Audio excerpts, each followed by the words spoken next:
What's going on, guys? Welcome back to another edition of the Evolution of Sports Talk Television. It's the Sports Web. I'm your host, Peter Blake, giving you something to think about. And how do we start off this show? As you know them, you love them, you got to have them here on a Monday and Wednesday night. Bring your passion, bring your excitement. Just don't bring any nonsense. On tonight's show, we will have Louie here? No, we're not going to have Louie here. So that's a no. Will we have Tampa Bay Ray Kennedy best of the Bay? Most likely we will not. We might have Harry. Oh, yeah. Maybe. We might have Leo. We'll see. We will have Jason Powers at 9:30. Powers on Sports Podcast, Spectrum Sports 360 on the Evolution of Sports Talk Television, which it's been a long time since my tag team partner of the world has been on with us. And then, as always, we'll have your phone calls because it's always a good thing when some guests don't show up because we get a chance to talk a little bit, right? And what's on our mind at this point? Is it the Tampa Bay Buccaneers? I think it is. OTAs wrapping up here this week. You're going to have what? Mandatory camp starting on Tuesday. Everybody making a big deal about Hassan Reddick at this point not showing up. Now, if he doesn't show up on Tuesday, which is mandatory, then we definitely got something to talk about. But nothing has changed with that situation. So you can go ahead and talk about that if you want to, as we always do on this show. We can take your phone calls as always. We can read your text messages, which we'll get out to. Let's get out to Donald here. Says, let's go Bucs. Let's go Bucs. Wait up, little boy. Yeah. Wait up. Yeah. It's exciting. Yeah. How about them Bucs, baby? Yeah. Gotta love that. That's how you start off a hump day. There we go. Let's go Bucs right there. Evening.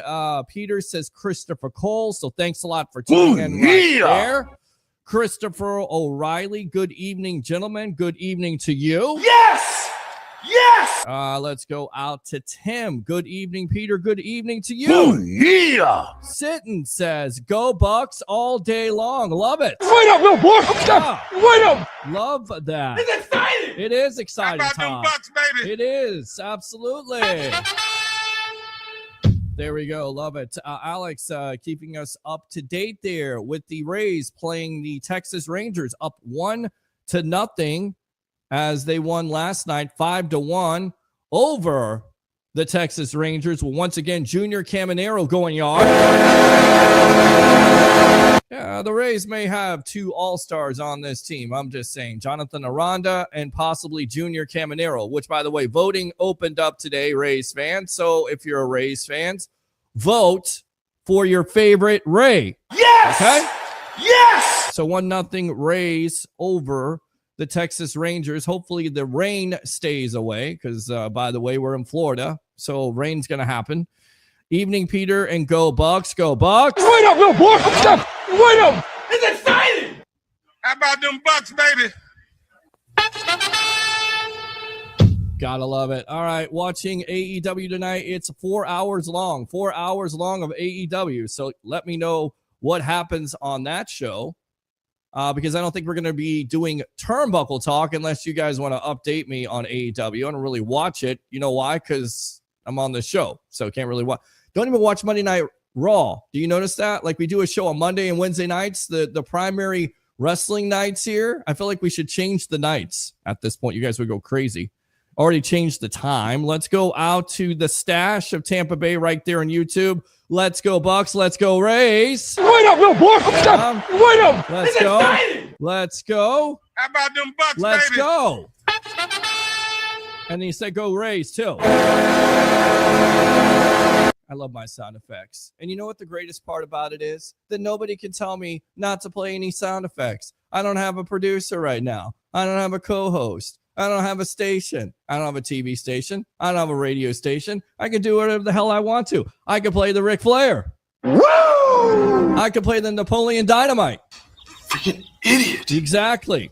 Which, some of you people out there have some interesting responses when it comes to the Bucs and the Rays in general.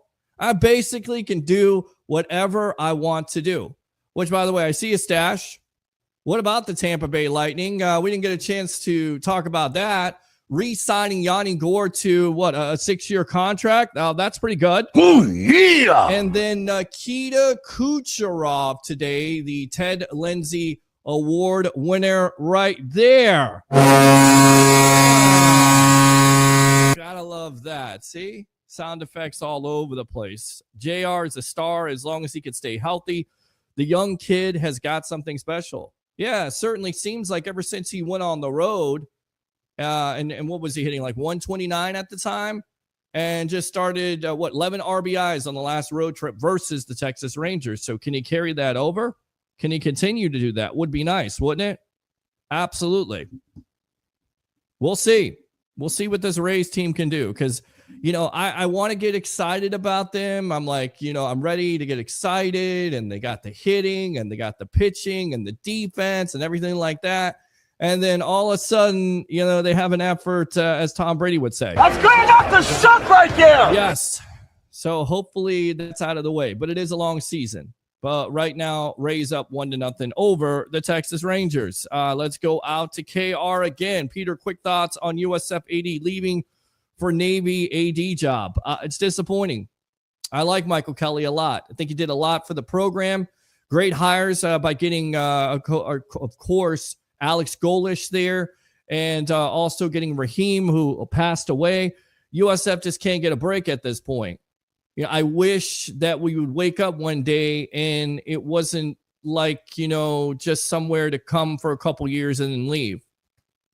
You know, but he did a phenomenal job. So congratulations to him taking the job there. And now USF is looking for somebody to replace him. And we'll see how that goes and how it works out. But it's disappointing, to say the least. It's a big loss, in my opinion.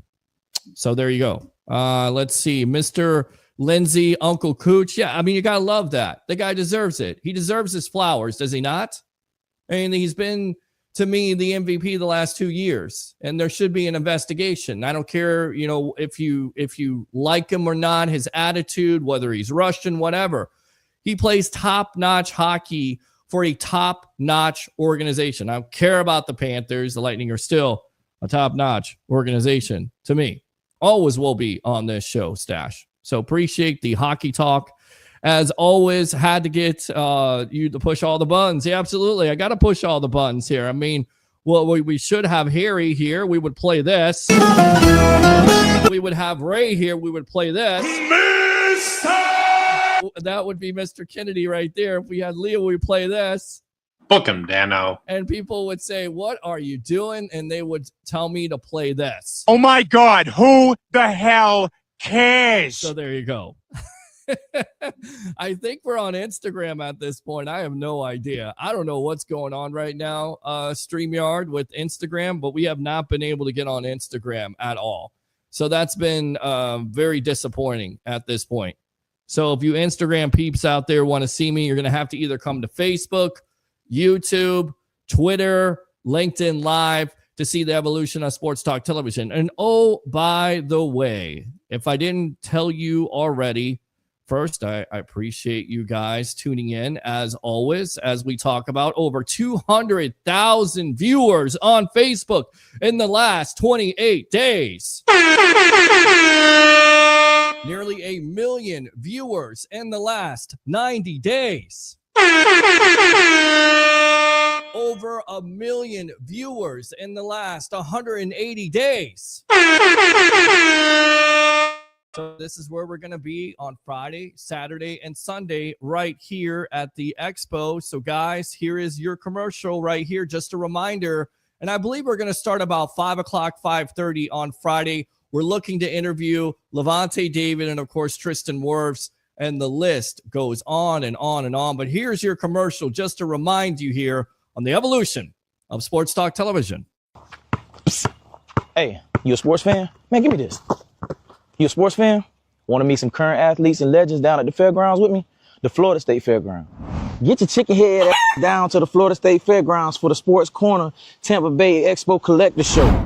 So the expo starts Friday from 2 p.m. to 8 p.m., in which we got Levante David and Tristan Wirfs.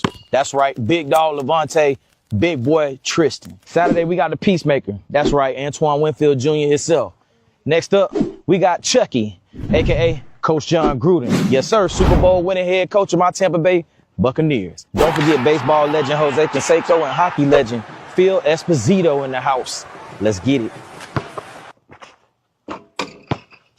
I thought they say white man can't jump.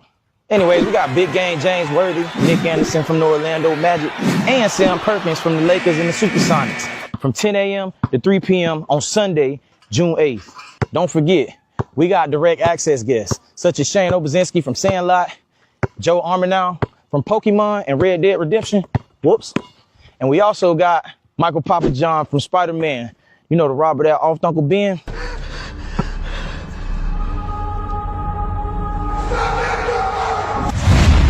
Tickets are only $5. You can purchase tickets, photo ops, or autographs by clicking the link above on my Facebook account, or you can click the link in the bio on my Instagram account. Again, $5. $5 holla, $5. $5. $5. Like I said, you don't want to miss this event. I'll be DJing live and introducing all the athletes and actors. And the vendors, y'all just click the link above just to make sure you can go ahead and get your spot before they sell out as well. And here, get your ball back. I better see your chicken head ass at the fairgrounds now. Right, so there you go. Love that commercial right there. And once again, in case you missed it, on the guests that are going to be there on, of course, Friday, Saturday, and Sunday at various times, which we will get those times to you right now. Oh, that's not it right there. This is it. Let's go out to that. Nope, that is not it. So remove that. We'll go out to this. There we go, right there. Look at that. There's your guest right there. Let's take that off the screen here as we are doing our editing as we go. Let's see. Hold on a sec. There we go. All right. So Friday's guest, Tristan Wirfs, Levante David. Saturday, Jose Canseco, Jalen McMillan, Brad Johnson, Antoine Winfield Jr., Kalijah Cansey, Christian Itzian, Orlando Hernandez, Phil Esposito, Ruben Sierra, John Gruden, Ian Book, who we've interviewed on this show before, Desmond Watson, Elijah Roberts, and then, of course, Sunday, DJ Langway, Tank Hawkins, DeBron Hampton, Nick Anderson, Sam Perkins, Cedric Maxwell, Aaron Childs right there, the Florida State Fairgrounds, as we'll come back there. There we are. So, guys, keep on tuning in to the Sports Web. We'll be live on all those days. Get ready to see some guests. I don't know how many we're going to be able to get, but I'm going to try my best to get every guest that's on that list. Open phone line, 727-255-0391. It's 727-255-0391. So we'll continue to read the comments, and then we'll get into some Bucs news, as always. Talk about OTAs, who is showing out, who did Todd Bowles call out, Bucs fans. It's a good thing. It really is. All right, let's see here. Wilbur says, good evening, Peter. I'm going to try and watch you and the Rays. All right. Well, you asked for phone calls. You get phone calls as I go out to my phone line. Is this a personal number? Yes, it is. It is a personal number. Why is it a personal number? Because it's personal to me. Let's go out to the phone lines. What's your name? Where you calling from? You're on the Evolution. What's going on, Timmy? What's going on, buddy? All right, my friend. How are you? I'm doing great, buddy. How are you doing? I'm pretty good, man. Pretty good. Calling you about the Bucs. Call me. Talk to me, man. And really, well, let's go in and start out with that. I'm glad you called because I wanted to set the table, but we had all the intros out of the way. Right. But when Todd Bowles was asked who has stuck out from OTAs, he says, really, the only one was Voss, being Savassier Dennis. He gets exactly his hands. Why I was calling. See, now great minds think alike. Exactly. And I read your mind here. He gets his hands on a lot of balls. If you want to say he's been a very good 4 days, and he's had a very good 4 days. Good. I like where we're at right now, talking about Dennis. And Dennis also said it just feels amazing being out here practicing with the guys, just being around football and just being back to being healthy. So there you go. So you got to feel good about that. And that could be a player that absolutely, absolutely. You're going to absolutely need him. Guy. Yes, that absolutely. Was the main reason that I called you is I don't remember how to pronounce his name. I was going to call him number 8, but yes, we need this guy. We need this past guy. The Cavassier, past the Savassier Dennis. Absolutely. I agree with you on that. You're definitely going to need him. Really important. And I think Hassan Reddick coming off the edge is equally as important. And if we can just get a little bit of good fortune keeping these guys healthy, that would be great. Well, I mean, that's what it always comes down to, right? It comes down to health. Yeah. It comes down to, basically for me, an X factor for this team is Savassier Dennis. And that's the reason why you don't draft Campbell in the first place. I think that's also the reason why you don't address linebacker, because Jason Light and crew really like what Savassier Dennis put out there with the small sample size, if you will. Right. The shoulder injury is disappointing. Yeah. Hopefully he can come back from that, because when he can, that is definitely a different defense with him manning the linebacker spot. Right. Whenever he's here, when he's playing the guy, he's just money. Yeah. He just is. Yeah. He is. Yeah. And he shows up on every play, and the guy's critical to what we're trying to do here. And then he was the main reason I'm calling. It would just be so cool to see him play the whole season long. Well, it's a big time point of contention, right? Because you look at the linebacking situation. Levante David's coming back for his 14th year here. He's up there in age, but still playing at a high level at this point. I think they put a lot of stock in Dennis being able to stay healthy and man that other linebacking situation. And then also they picked up Walker from Miami. So there's going to be some competition there. Deion Jones is still in that house. I mean, the linebackers have played well in the OTAs. Take it for what it is. Get it? It's just underwear football, but it's encouraging to hear linebackers get their hands on balls and make plays, because that's exactly what this defense needs at this point, right? And there's no question about it. Mm-hmm. But what else? I got all this in offense. I don't think that's going to change much at all. I mean, I know we got a new OC, but the foundation of the offensive line and Baker, and then our wide receivers and running backs are money. Yes. So I just see a continuation there. I'd be shocked if I don't see a continuation. Let's put it like that.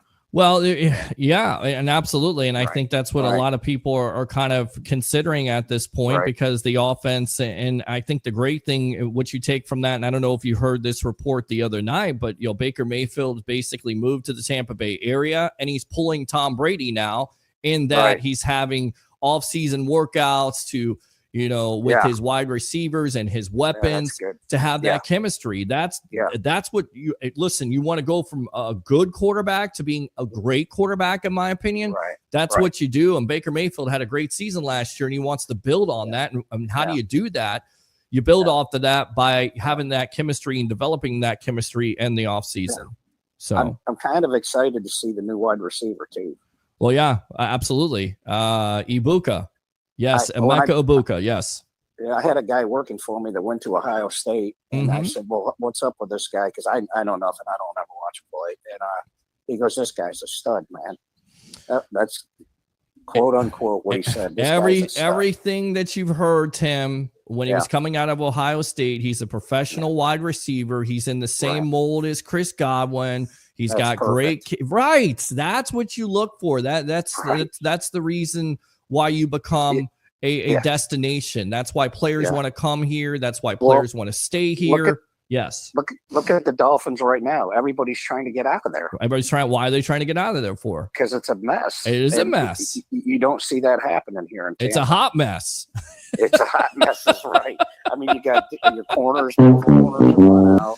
Yes. I don't know what they're doing down there. They got real problems. Well, I mean, it started with Tyreek Hill, right? As supremely talented as he is, he's got attitude problems. He had attitude problems in the offseason. There's coaching things there. Can Tua stay healthy? The offensive line, they're like a turnstile for that young quarterback. They're going to get him killed. And the defense, there's questions here. You go with the Bucs. Listen, is there questions with every team out there in the NFL? Of course there is. With the Bucs, what's the main question? Can their defense show up? Yes, exactly. Right.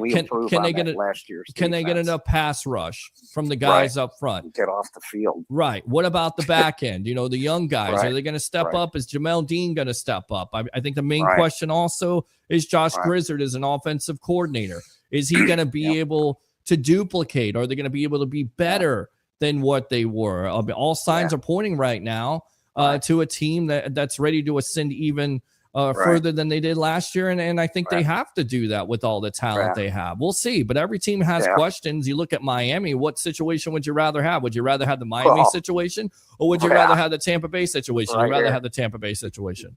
You got to stop for 1 second and think to yourself, how fortunate did we get to fall into this Baker Mayfield thing?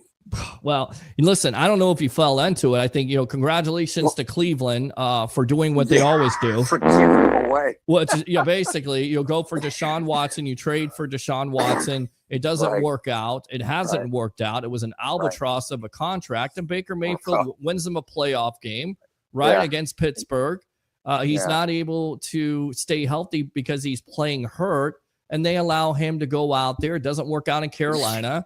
It works out with the Rams, and the Bucs are able to pick him up. And I think that's, a credit to Jason Line, and it's a credit to this organization having a belief and sitting down with this player and saying, listen, we know what you can do. Bruce Arians said it a couple years ago, and Bruce Arians was touting Baker Mayfield, when there was talk of Tom Brady. That was one of the main names we brought up, and we could hear BA saying, and I think, listen, I think if Tom Brady retires and the Bucs pursue and go out and get a Baker Mayfield, that BA is still your coach. Once Tom Brady comes back, then of course, all the other stuff follows. But we've heard about Baker Mayfield. He's got the potential. I mean, listen, you're not a number one pick in this league. If you don't have potential, you can't make throws. What's been the big time question with him? Maturity. Well, what is he improved on? Right. These last couple, I think he's grown exponentially. Very good word. Very good word. Absolutely. I really think the guy has himself, and I think he would admit that, and that's to our benefit. Yes, it is to your benefit. Actually, big time. And I like hearing the fact of, and we're going to talk about this tonight. We didn't really get a chance to really go on it, but we heard Chris Sims months ago say, 9 out of 10 people would pick Baker Mayfield over Brock Purdy. Purdy just got paid a big time contract. So what's that say for Jason Line and this organization, and how they know with getting that contract done? How much of a steal, how much of a bargain is it for the Bucs to get him signed compared to Brock Purdy? Now, is that number going to go up? Absolutely. Of course the number is going to go up. Yes, of course. But I think right now you would have to say, being a longtime Bucs fan, because you've been a Bucs fan since what, 1976, right? Yep, day one. Okay, day one. Which, by the way, if you're a Bucs fan out there, and because I love it, I love the history of the Tampa Bay Buccaneers. I always talk about it, being a fan ever since I was 8 years old. If you go on Buccaneers.com, you can watch every story from 1976 on NFL films. You can watch every NFL films about the Tampa Bay Buccaneers. So 76 Bucs, which a lot of people don't want to watch, but half of their team was hurt. That's the reason why they were so bad. 77, same thing. I mean, they had a lot of injuries in those 70s. And then you talk about 79. And then after that, it's 80, 81. I mean, you can go through NFL films every year and watch the history, the 50 seasons of the Tampa Bay Buccaneers. I love that. I hope you're taking advantage of that. Yep. It's awesome. But to that point, I think the Bucs have found their franchise quarterback, and I think they will continue to find that franchise quarterback if he progressively gets better, if he cuts down on those interceptions and turnovers. And who knows? Maybe his touchdown numbers go down, but maybe the offense is that much better. Who knows? One thing I would like to see him do is maybe like run out of bounds a little bit more and not lower his shoulder. I think one of the guys, I think Harry, the one that keeps mentioning it. Yes. But he's got to protect himself because, and I'm a Gator fan and I love Trask, but he's not proven in the NFL right now. Correct. And I don't want to lose Baker. I don't want to lose the guy. Well, and as much as I like Trask, but I like him. That doesn't mean he can do it. We heard from Grizzly that he plays like a UFC, right? He plays like a UFC fighter. Remember when he truck stick to Wagner there in the wild card game? But you're exactly right. You got to live to fight another day. You don't want a major injury at this point because there's uncertainty with the backup quarterback situation when it comes to Kyle Trask and Michael Pratt, which, by the way, they're in a quarterback competition. It's not just Kyle Trask, you're the number 2 quarterback. Michael Pratt, which Jason Line is very high on getting him because they wanted to draft him, and the Packers drafted him before the Bucs. So that's a quarterback competition that bears watching at this point. Yeah. He was pretty good at Tulane. So. Yes, he was. Yes, he was. Anyway. Yes. All right. I just wanted to give you a call, man. I know you don't have a ton of people on there tonight, so I thought I'd give you a call. Well, I mean, that's a good thing, right, Tim? Because you can give me a call. You can talk. You don't have to be interrupted by anybody. Somebody doesn't have to say, hey, you can't play this sound effect. Yes, I can. I can play this sound effect. That's great off the suck right there. Nobody's here right now. My favorite one's the How About Them Bucs, baby. How about there you go. That's Byron. How about them Bucs, baby? I kept everybody's like, you should get rid of that. No, I'm not getting rid of that. I love that. man. I love that. Man. Yes. Yeah. That's our sound effect here of the Sports Web. You got it, man. All right, man. It, Tim, appreciate the call, man. Use that All second right, one if you want to. All right, boss? All right, man. All right. Good stuff there. Open phone line 727-255-0391 at 727-25. Okay, 0391. Turn off your phone there, Peter. There you go. All right. So open phone lines. As we're again on Facebook, LinkedIn Live, YouTube. Like and subscribe to the Sports Web there. YouTube Super Chats if you love the content. Facebook Stars if you love it. We'll continue to read. So there you go. You're watching the race. Somebody give me an update of that game while I'm on air. David, of course, being a big-time Rays fan or not wanting to talk about the Tampa Bay Rays. I got to tease you, David, because anytime we talk Tampa Bay Rays, you try to bring up the Tampa Bay Bucs, so I get that. Our new edge rusher is a no-show again, but again, let me go back to it. It is a story. It is becoming a story, but it is not a story, in my opinion, until he doesn't show up this Tuesday coming up for mandatory minicamp. That's mandatory. This right here, OTAs, voluntary. Now, have the Bucs have lots of participation? Is there a different perspective, if you will? Absolutely. I put this comparison out there the other night. Baker Mayfield participating because he's hungry, because he's got a bad taste in his mouth from last year, losing to the Commanders 23-20 in the wild card game. You've got guys that are showing up in there. You also got Mike Evans, who's not.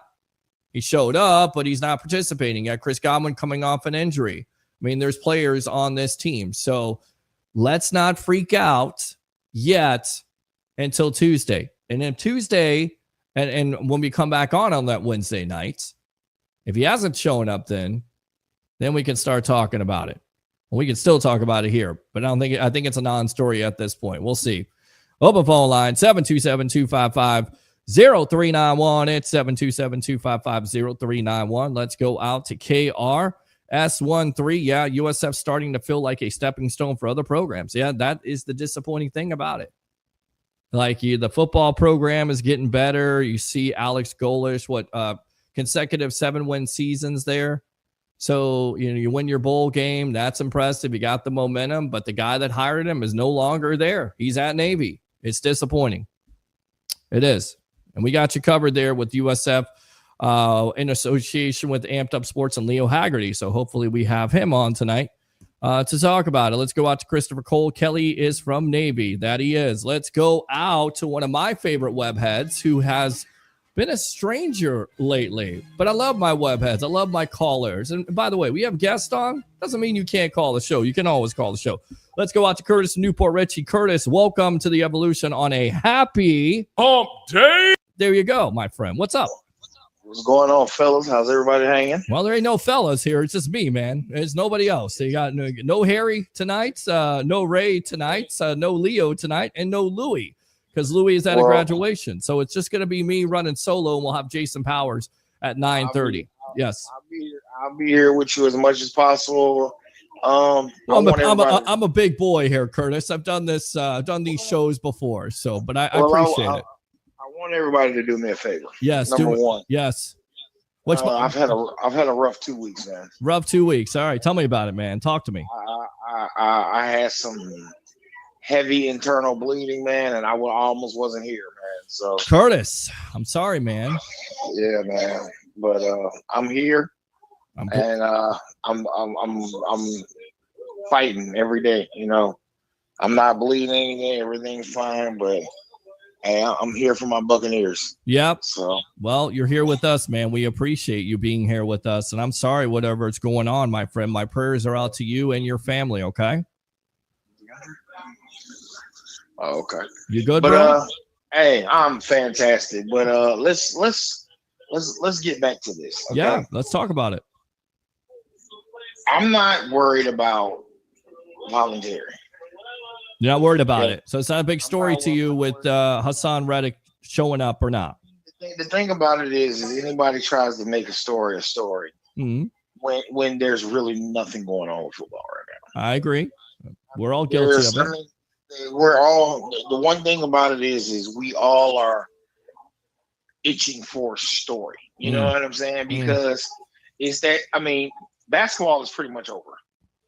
Baseball, we're in the middle of baseball. Baseball, for me, never gets interesting until after the All-Star break. I mean, it's the truth. Like, well, don't get me wrong. I love baseball. I love it to death. Right. But 162 games? Oh, my God. Gee, it's a long season, my friend. It's ebbs and flows. It's a roller coaster ride, especially if you're a Rays fan. Yeah. Hockey. Yeah. Hockey's pretty much over. Yeah. And, I like tennis and golf, but I'm not watching every tournament and, all that other stuff. And, the USFL, it's okay, but it's just, whatever. Right. But I mean, call them. It's just, everybody's looking for a story. Mm-hmm. That's all it really is. I mean, it's just there's 32 teams. Everybody has their own team or whatever it is. We're all looking for a story with our teams, and that's gonna be that, man. Anything that comes out of one buck or anything, they're gonna try to grasp it and take it and spin it for as long as they can. Absolutely. I mean, just imagine if right now the story broke and Aaron Rodgers signed with Pittsburgh. That's all we would hear for the next week. Well, yeah, of course. Even though, Aaron Rodgers has seen his best days, everybody expects that to happen. Everybody losing their minds when Rodgers is not doing OTAs because he's and that's a guy that you should really be concerned about doing OTAs, not. And I understand the optics of it, but I think Hassan Reddick, if he's working out, if he's staying in shape, if there's not a major injury there, knock on wood, if there's not a major disturbance, he shows up on Tuesday. Once again, it's going to be a non-story. But if he doesn't show up, if he doesn't perform, if he performs like he did last year, then people are going to start to make a story about it. Absolutely. And I mean, me, I've been, it was funny today. I was at Little Greek having lunch today. Little Greek, okay. And I was watching the 88 season with Vinny Testaverde. Did you watch that? Have you got a load of that? Because I was just like a kid in a candy store when I went to Buccaneers.com and I saw 76, 77. And I'm like, okay, listen, I've really got no social life at this point because it's the 3 jobs. It's working in the Tesla with Uber, doing this, doing policy. So when I get home, it's like, okay, am I going to go out and drive, or am I going to sit down and watch Buccaneers.com and watch the 77, the 78, the 79 season? And of course, the choice is I'm a history buff. Like I love the knowledge. I love some of the things I learned about this team. And then I go to Wikipedia and I'm saying, what did they leave out? And the amazing thing about this Tampa Bay Buccaneer team in that 70s and 80s, because of course, 4 years, 79 NFC championship. They lose Doug. They lose all these players in the NFC Championship game versus the Rams. And I didn't realize how many. Again, and I always tell the story. Mom sat me down with Dad, especially Mom, and said, "We lost you. I think you're full of it. Mom's full of it. First, Mom's never wrong. Mom's never full of it. Right. And you do the research. It was a lot more than Doug Williams, Leroy Selman. Like a couple linebackers. I mean, they had massive injuries." Because they beat the Rams that season 21-6. I mean, so I'm just like a kid in a candy store watching these highlight and knowing these players from yesteryear, 50 years of Bucs season. So I hope you guys enjoy that. And then, I was watching I think it was the 1988 season. Yes. With Vinny Testaverde. And, Testaverde had 3,800 passing yards. Yeah. And he had 15 touchdowns, which isn't bad. But you got to remember back then, the NFL was more of a running league then. Right. So, you weren't a good team unless you had a 1,000-yard rusher. Right. You know what I'm saying? And I was looking at it like our receivers, you had 2 receivers over 1,000 yards. Yeah. And, they both had 50 catches. Yeah. And, you look at 50 catches nowadays. Well, listen, here's the problem with his 88 season, because 87, of course, is his rookie year. And that's the first. I always tell people that's the first time I watch the draft is the time when Vinny is drafted. So hope springs eternal for Vinny Testaverde. 5 touchdowns, 6 interceptions. 6 games played. Then 88, his second year, 15 games played. You're completely correct on that. He does have 3,200 yards, 13 touchdowns, 35 interceptions. That's great enough to suck right there. Yes, it was. I'll never forget most of those interceptions. That's what we saw. And listen, We saw Jameis Winston before Jameis Winston. well, listen, the talk was always he was colorblind and this and that. And listen, they didn't necessarily have the weapons around him. We always talk about it, the team around him, but God, that was a bad team. And you put a second-year quarterback around a bad team, that's what happened. So, yes, lots of yards, some touchdowns, but a whole lot of interceptions, 35 interceptions. Man, you look at 3,200 yards now passing. Yes. I mean, that's 3,200 yards. That's nothing. Yes. Yes. You're looking for a minimum of 4,000 passing yards a season. And then 50 catches, that's your third string receiver nowadays. Yeah. But we have so many screen catches and hitches, and I remember there was a game. Didn't Chris Godwin have like 18 catches in one game? Was that Chris Godwin had 18 catches? I think it was. I think he had like 15 or. I think we were playing Atlanta, and I think he had like 15 catches for like $180 or something like that, like 2 touchdowns. Long time ago, yeah. Yeah, but you're even still, you're like, man, this is crazy. Oh yeah, crazy numbers being put up, absolutely. So I'll tell you another thing I learned about going into the 70s, because of course they had a top-notch defense. It was led by Leroy Selman, and I didn't get a chance to watch Leroy, but watching these highlight films, I got a real appreciation for him, because not only did he play in the inside, he played on the outside. He got after it. He was double and triple teamed most of the time. Yep. And that defense, for a couple years there was top notch until the NFL changed the rules once again to favor the pass. And then, of course, it's almost like the Tampa 2 all over again. Once the NFL gets your number on how you're running the 3-4 defense, then they expose it. The injuries didn't help. Losing players didn't help, but just once again, the evolution of the NFL changing rules to favor the offense, and then teams eventually picking up the tendencies of a defense. It's so funny. It happens in Tampa twice in a lifetime with the 3-4 defense there. I guess you call it the Orange Pride defense or whatever you want to call it with Leroy. And then, of course, the Tampa 2 there with Warren Sapp, Derek Brooks, John Lynch, Rondé Barber, and a host of others. And it's crazy because that 88 team had a top 5 defense. Yeah. Top 5 defense. I'm talking about these guys were going out there and they were laying people the F out. Yes. It was crazy how good that defense was. Yes. So, and then seeing James Wilder, and I'm like, man. Yeah. It was a great flash. And that's what people need to remember. Like, this is the time of year where, you get to, you're getting to learn these new players that are coming in your team. Yes. But to also look at the history of your team. Because, we've had rivalries with Minnesota and the Rams and the Lions. And, we can't talk about those old NFC, what was it, North games with Green Bay and the Lions and Minnesota. And, yes. Those games used to be legendary. Well, they were legendary, but back then they weren't very good. Those teams weren't very good in the 70s and 80s. They weren't until the Bears, in 85. But most of those teams were not very good. Maybe Minnesota a little bit there, but the Bucs had an opportunity there. And 1 year they're great, and the next year they go back to their old ways because, again, of injuries and everything like that. But I just have a firm respect for Leroy Selman. That guy was defense. He really was that defense.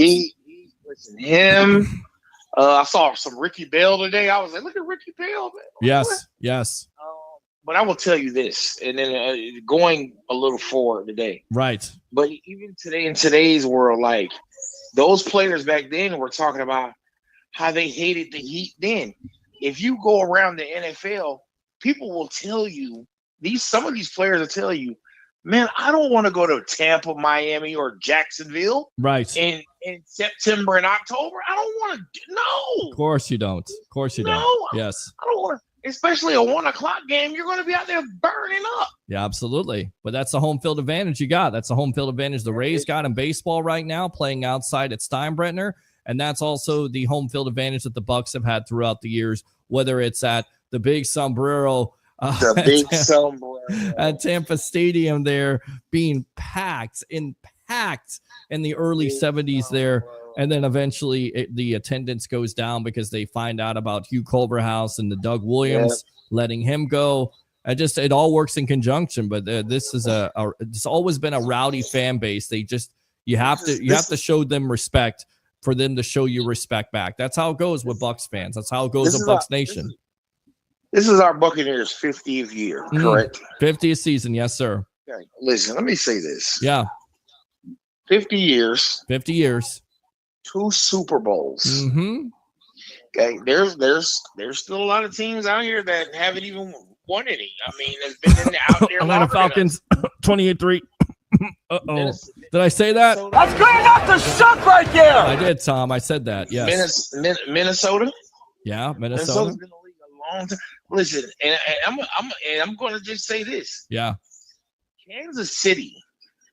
If it wasn't for Patrick Mahomes and Andy Reid, right? Don't get me wrong. These teams have been contenders for years, but they could never win anything. Yeah. Never win anything. You're exactly right. No. Absolutely. And it's just like, 50 years. I feel like what the Bucs have done in 50 years, how can you say bad things about these? I mean, yes, we've had our dry spells where you're like, oh, God, this team is awful. Yeah. Jesus. I mean, Pete, me and you have been through it lately. I mean, a couple years. Been through all of it. Been through all of it, my friend. Been through all of it. Just being terrified to kick 40-yard field goals. Yes. Oh. Well, and then, by the way, that didn't change. That was one of the things I found out going back how much trouble they had with special teams, especially when it came to field goals, getting kicks blocked. Absolutely. Just crazy. Hey, Curtis, we got to run, man, but I'm glad you're okay. I'm glad you're back on the show. Use the second call. You can talk some turnbuckle talk tonight. We weren't going to do it, but I know you want to talk some wrestling. You're more than welcome to do it. Definitely. And give me some Bucs thoughts. All right, my friend. God bless you, brothers. Hang in there, okay? Got you. All right. I'm going to give somebody a call because, we call back people, and this guy's a longtime Bucs fan, and I think you will recognize his voice when you hear him. And this is a fan show tonight. This really is a fan show. Like, Bucs fans unite, Bucsnation, talking Tampa Bay Buccaneers. Go ahead and introduce yourself. You're on the Evolution of Sports Talk Television. First time caller, my friend, but I think they know who you are. Who are you? Well, Peter, man, it's a pleasure, man. It's a pleasure, brother, to talk to you, man. This is Port Richie Lou. How you doing? I'm doing great, buddy. Port Richie Lou right there. Love that guy. Love that guy. Love you, brother. Love you, man. I love your passion. You're exactly what we like here on the Evolution of Sports Talk Television. We say 3 things, Port Richie Lou. Bring your passion, bring your excitement, just don't bring any nonsense. So what's on your mind tonight, my friend? Look, man, first of all, I want to say to the previous caller, Curtis, man, I hope you get better, brother, and I love your passion too. I also been watching, and other caller, he was talking about Voss, man. I totally agree with both of you guys. That guy has to stay healthy, man. If he doesn't stay healthy, man, it's going to be a little bit rough. Although we have some depth. I really enjoy the depth that we have overall in the team, and just I'm just looking forward to the season, man. What do you think, Peter? Right? What do you think our record's going to be? I think it's going to be 12-5. I made no mistake about it. I think the talent is there offensively. I don't think they're going to have a slow start like Dave Canales, Liam Cohen. They had a little bit of a slow start there. I don't think it's going to happen. I think Baker, with what he's done in the offseason to prepare this team, to put together that chemistry a la Tom Brady. I mean, that's what we're talking about here. We talked about it on Monday with saying Hassan Reddick hasn't showed up for OTAs and how it's somewhat of a non-story, but it's such a bad optic. And then in the same breath, you've got Baker Mayfield trying to do his best impression of Tom Brady. And oh, by the way, Tom Brady won a Super Bowl with that blueprint with, doing outside workouts and trying to develop that chemistry with his wide receivers and his weapons. So I think the sky's the limit for this team. I like what they did defensively. I like what they did offensively. I think Todd Bowles admitting to some of his flaws and mistakes by hiring that coach from Jacksonville to work on the clock management is definitely going to help this team out going forward. I like him at 12-5. I don't know about you. What do you say, Port Richie Lou? Come on, give me something. Listen, brother. As far as the Hassan Reddick, man, that guy, I think even in the Eagles day, he didn't even show up for the OTAs, man. So I'm not even worried about it. He'll be there Tuesday, man. Yeah, it's not even going to be a sweat, man.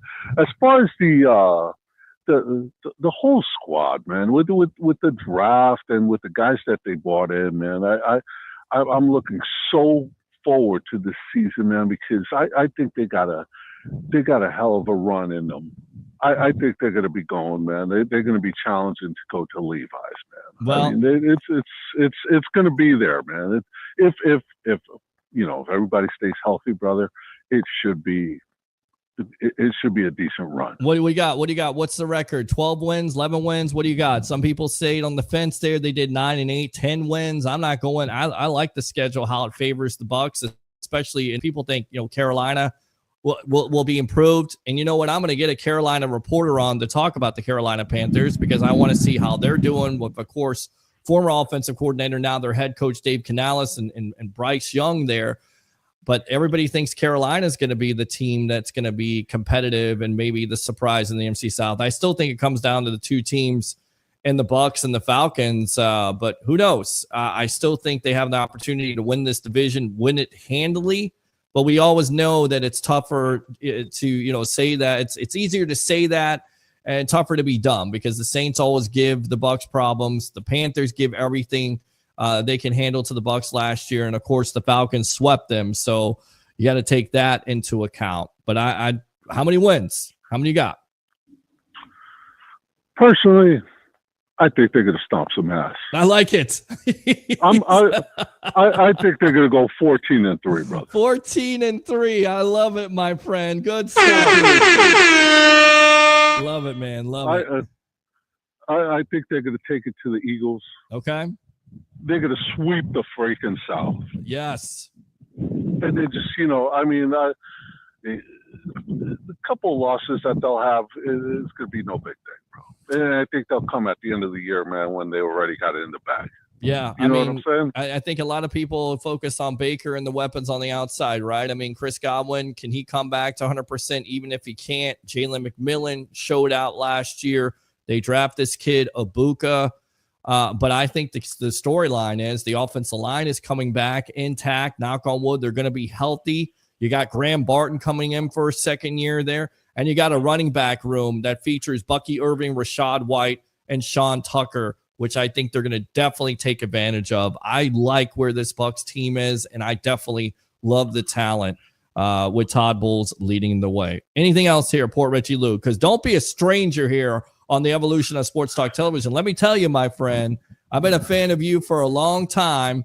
I've listened to you. I love the passion, so don't be a stranger. We're here Monday, Wednesday nights at 8 o'clock. You're more than welcome to call in, text in anytime you want to.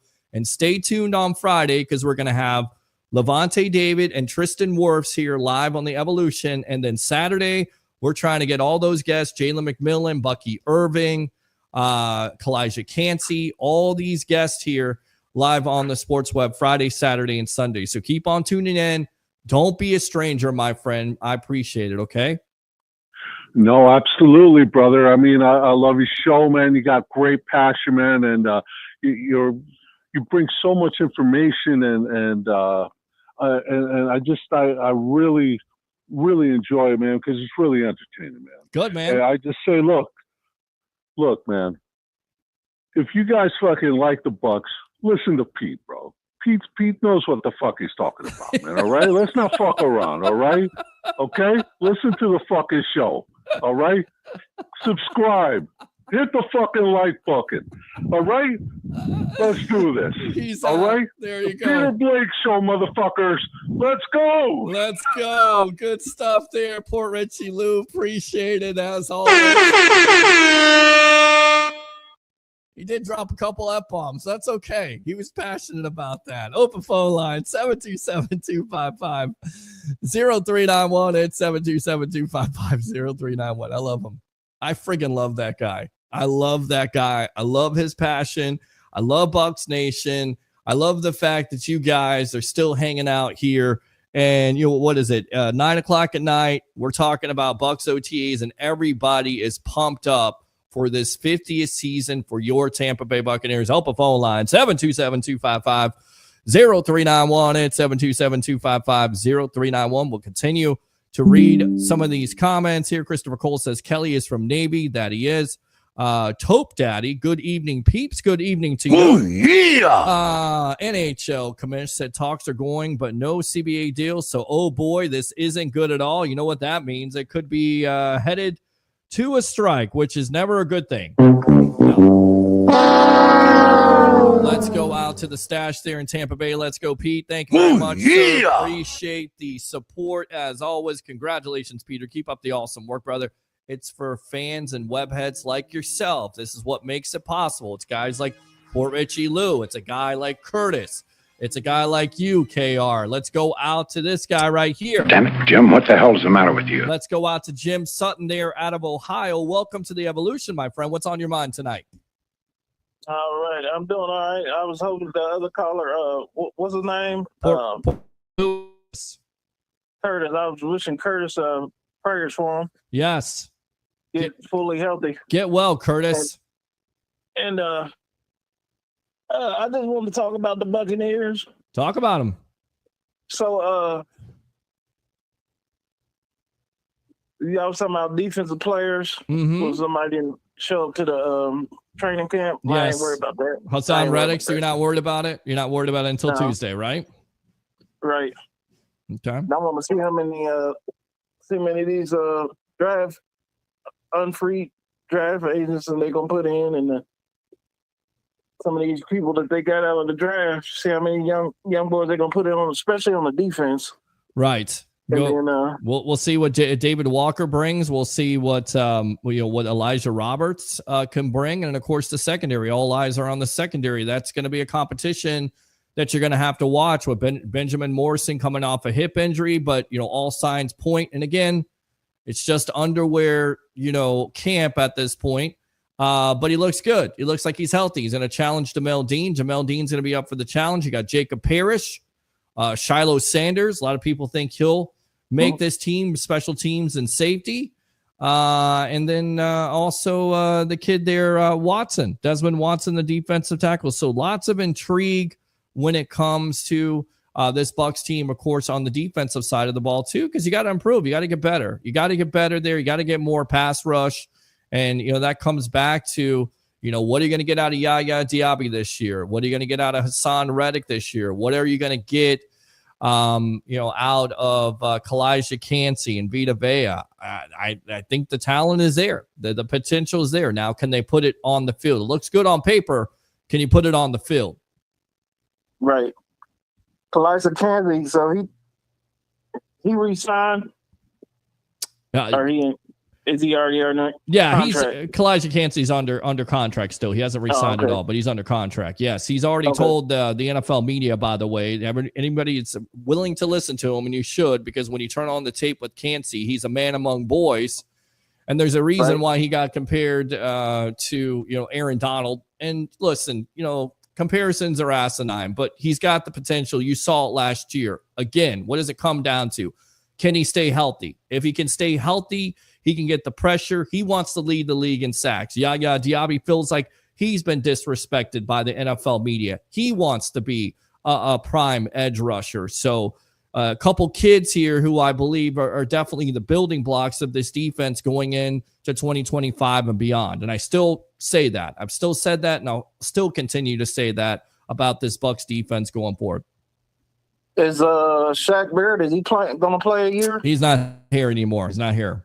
Left? So, Okay. yeah, they're moved on. I think they moved on. They're going with the younger guys there. They get the kid from Central Arkansas, I believe, and Walker, and you also get Elijah Roberts out of SMU. They like those kids. They like them. They like them a lot. Now, let's see if they can.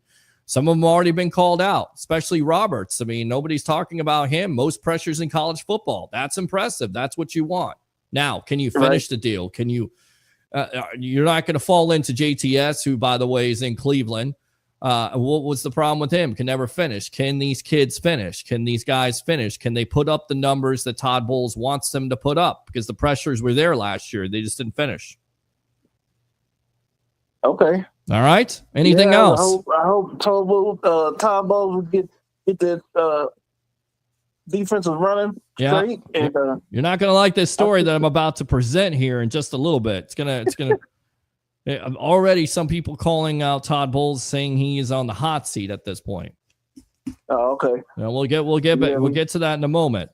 But that's some of the national scuttlebutt, if you will, when it comes to Todd Bowles. Once again, getting disrespected. So yes.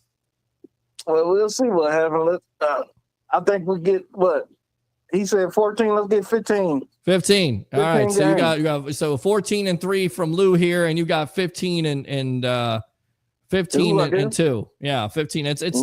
I get confused. I get really confused with this new damn schedule. It used to be 12-4, 13-3. 14-2, 15-1. It's that easy. Now it's like different. It's 12-5. 13-4. It's all weird now. So, all right. So you got 15. So we got you down for 15 wins. All right, Jim. All right. Yeah, and I'm gonna try to get down there in September. I think we're playing the Eagles at home. All right. You better come by the tailgate there, man, because we'll be live at the tailgate. What the Buck? All right. All right, man. I'll see you later. All right, man. Appreciate you. Good stuff there. Use the second call if you want to. Open phone line 727-255-0391 and 727-255-0391. We'll continue to read some of these comments as they continue to come in here. Let's see. Mom, appreciate you. Love you. Agent of the show, watching the best sports talk show in the Tampa Bay area, the Sports Web, Amped Up Sports. Let's go Bucs all the way. She said, let's go Bucs. Let's go Bucs. Wait up, little boy. Wait up. What did it's exciting. It is, Todd. How about them Bucs, baby? How about it, Byron?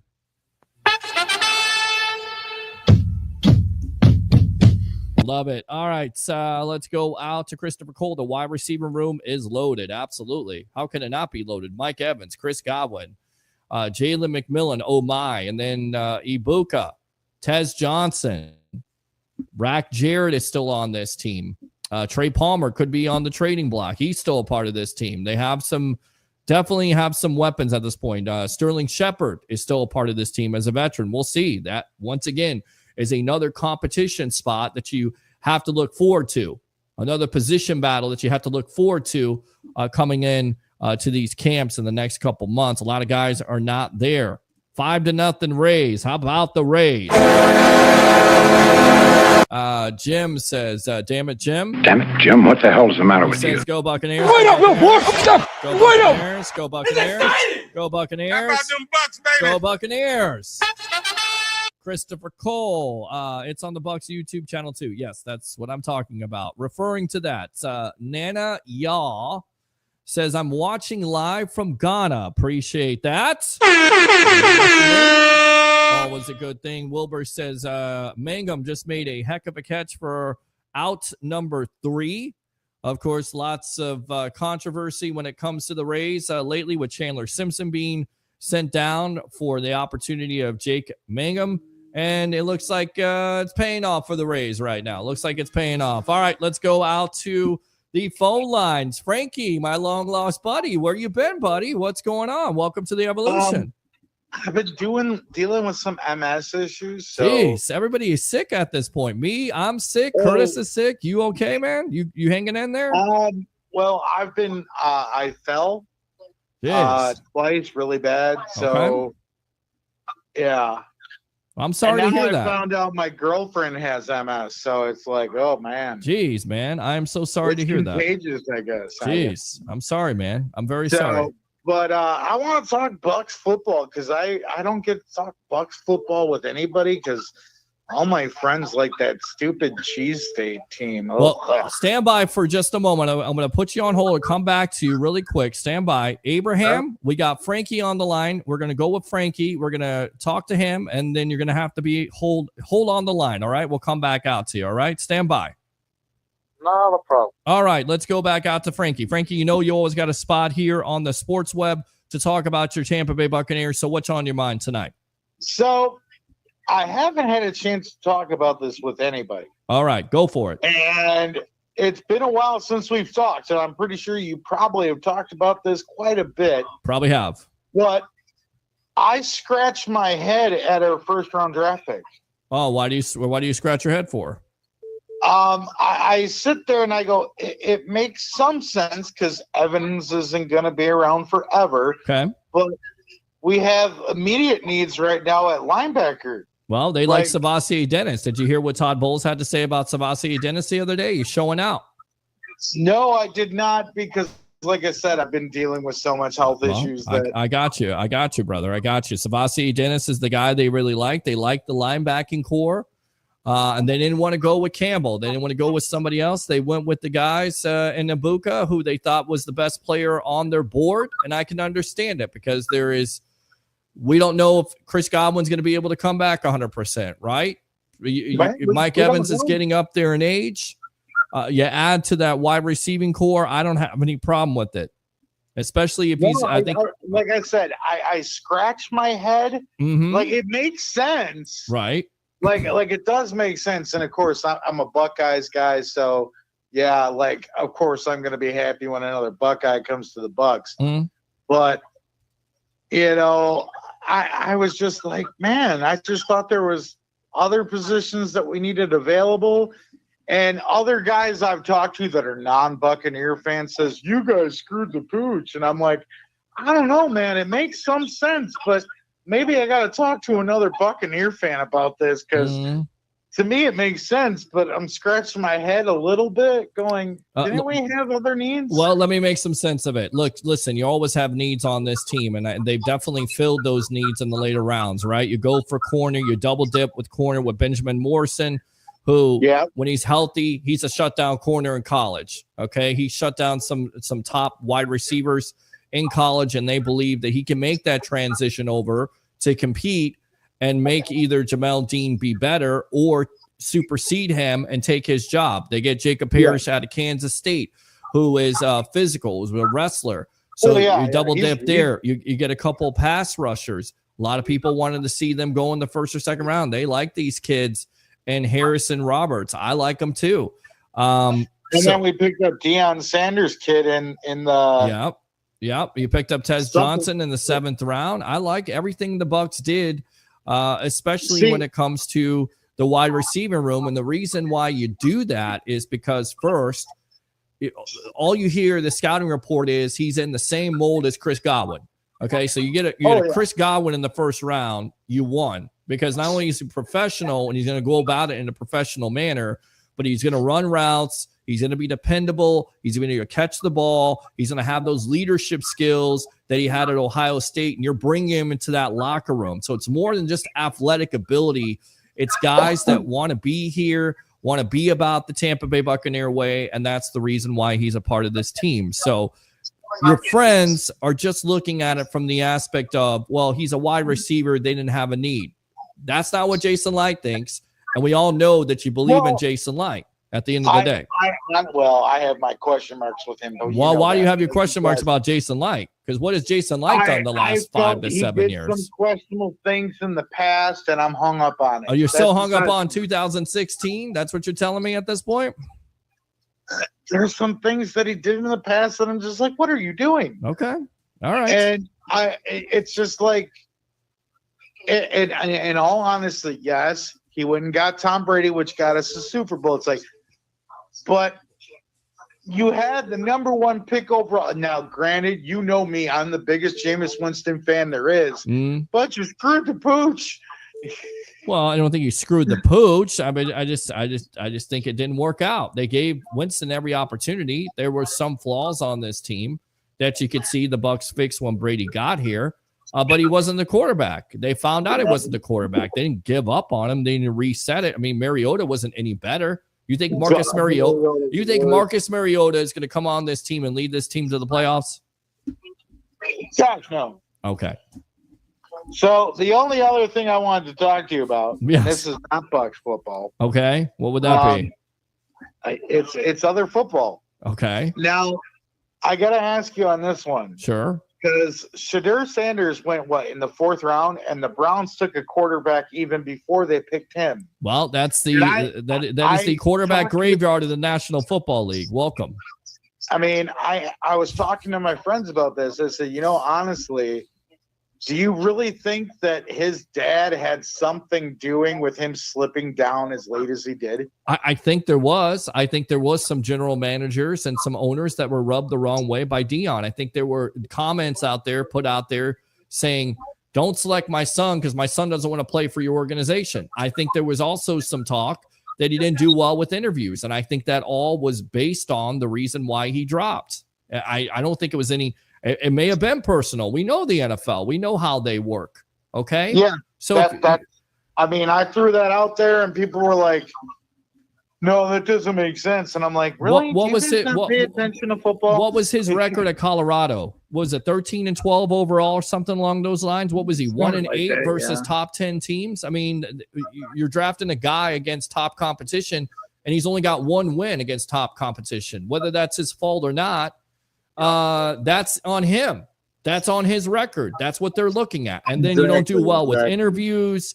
You're not the most athletic quarterback. Again, has the NFL gotten it wrong in the past? Yes. Case in point, Tom Brady being a 6th-round pick. How do you miss out on Tom Brady? But they do. How do you miss out on Lamar Jackson? But they do. They miss out on quarter. How do you miss out on Russell Wilson? But they do. Right? Terrell Davis. I mean, just they miss out on players. They miss out on quarterbacks. Just quarterbacks in general. The NFL has never been, a perfect science. That's why you have Brock Brady or Brock Purdy.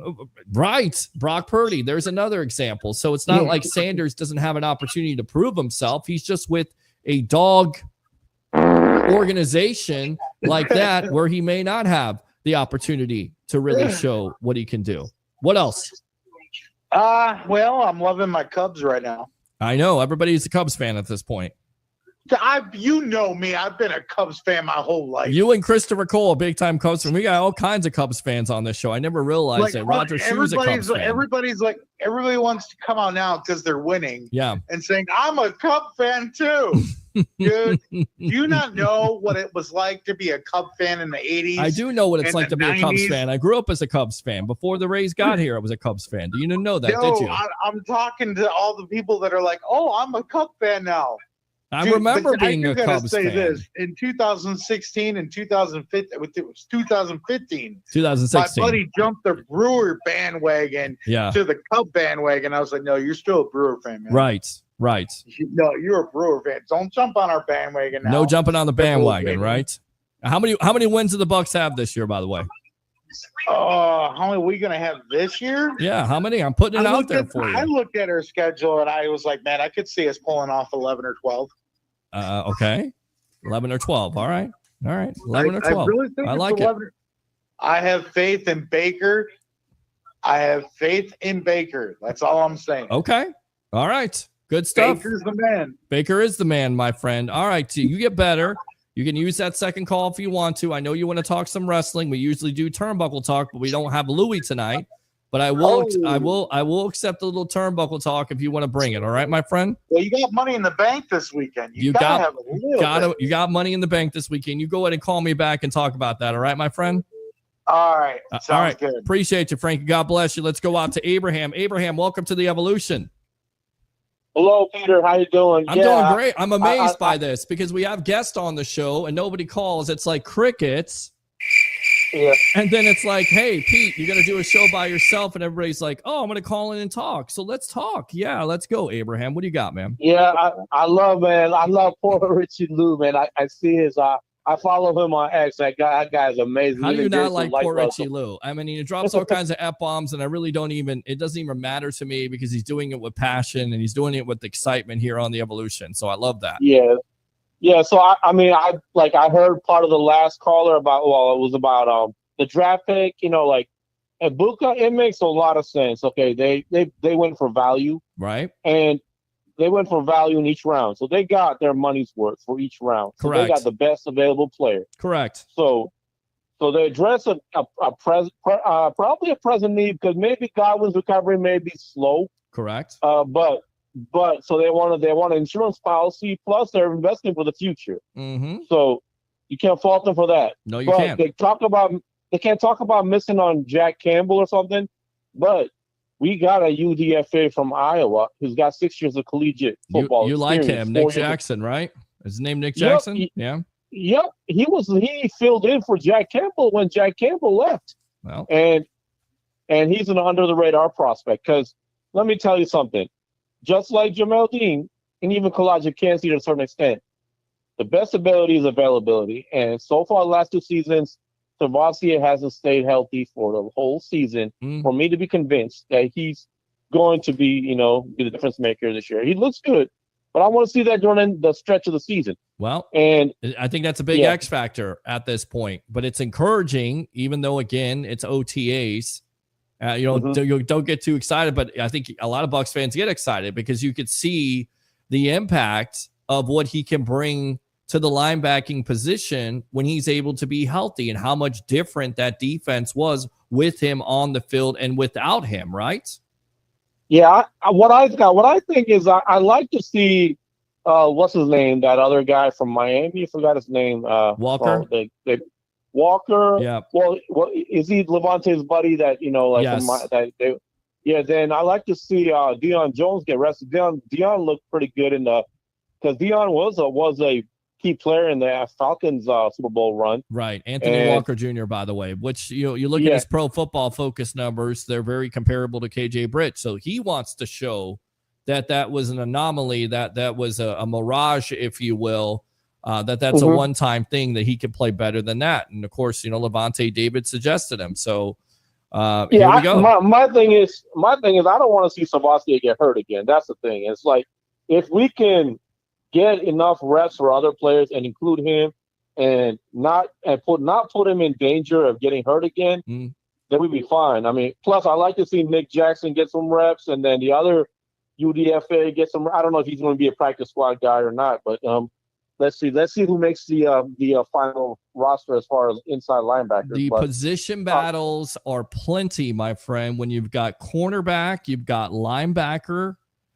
There could be even some safety competition there, wide receiving competition. I mean, it's going to be a fun training camp. And this is what this show is all about, is, trying to give you the updates. We're not out there during the day. Who knows? Maybe we will be in the future. We'll see what happens. But that's going to be the fun part, watching these position battles and watching who steps up. And it's not just all about preseason. A lot of these decisions are made in training camp by the coaching staff. So that's the reason why you got to keep another thing, a lot of Bucs fans are down on Logan Hall, but people forget they drafted him because he's got a lot of similar skill set to William Golston. And they drafted him to become William Golston's eventual replacement, because I think Will Golston mentored him a lot, and he's done pretty good last year compared to what people say. He had 5 sacks. Yep. And William Golston's a different, and he's also gotten a lot better as a run defender too. He's pretty good at run defending. So people's expectations of Logan Hall may be too high, but Jason Light drafted him to become William Golston's eventual replacement. I don't think William Golston's going to be on the squad next year. No, right? I don't think so either. And again, that's the reason why you get those young kids in Walker and, of course, Roberts. They have an opportunity to show out, and they're going to get plenty of opportunity. And, yeah, you're exactly right. You're going to go younger. That's why Shaq Barrett's most likely not going to be a part of this team unless you have, knock on wood, an injury. You're going to go with the young guys. And Logan Hall showed something last year when he got the opportunity. It's nice for him to show something because he hasn't in the past. So it's not all guys develop at the right time. They don't develop right away. So to see that development, right. People got to have some patience because, Golston, when they drafted him, he didn't do much. He was just he slowly developed into a solid run defender, solid outside. Well, he was actually a defensive end and inside interior guy too. So Logan will be that kind of glue guy that William Golson was. Okay, he was very skinny. His frame was not like, he had to put on some weight for the NFL level to, now he put some decent weight on like the last couple of years. His play has gotten better. So I think he'll come up even better this year. So I think people are saying, oh, he's like Shoenka. Nah, I don't think so. That's a different comparison. Shoenka, the problem with him is Bruce Arians said that they wanted him to be speed to power, but he was just speed and no power. There was no bull rushing. There was no couldn't finish. He couldn't finish. He'll get the opportunity in Cleveland. His numbers may go up because on the other side you have to deal with Myles Garrett, which you double and triple team him. So JTS will have that opportunity on the other side. We'll see what happens. But the deal with him is he was drafted, number one player in 2021, the last pick, because the Bucs win that. It's a luxury pick at that point. And he's raw, but was never able to finish for this team and put the numbers that they wanted to. So that's why they moved on from him. So the new kids are in the fold, and we'll see what they can do at this point. And I'm have lots of confidence, and I put this out there, Abraham, because Hassan Reddick is going to be a part of this rotation. And when you get a guy, and he's not just a guy, he's 59 sacks, double-digit sacker, he's done it.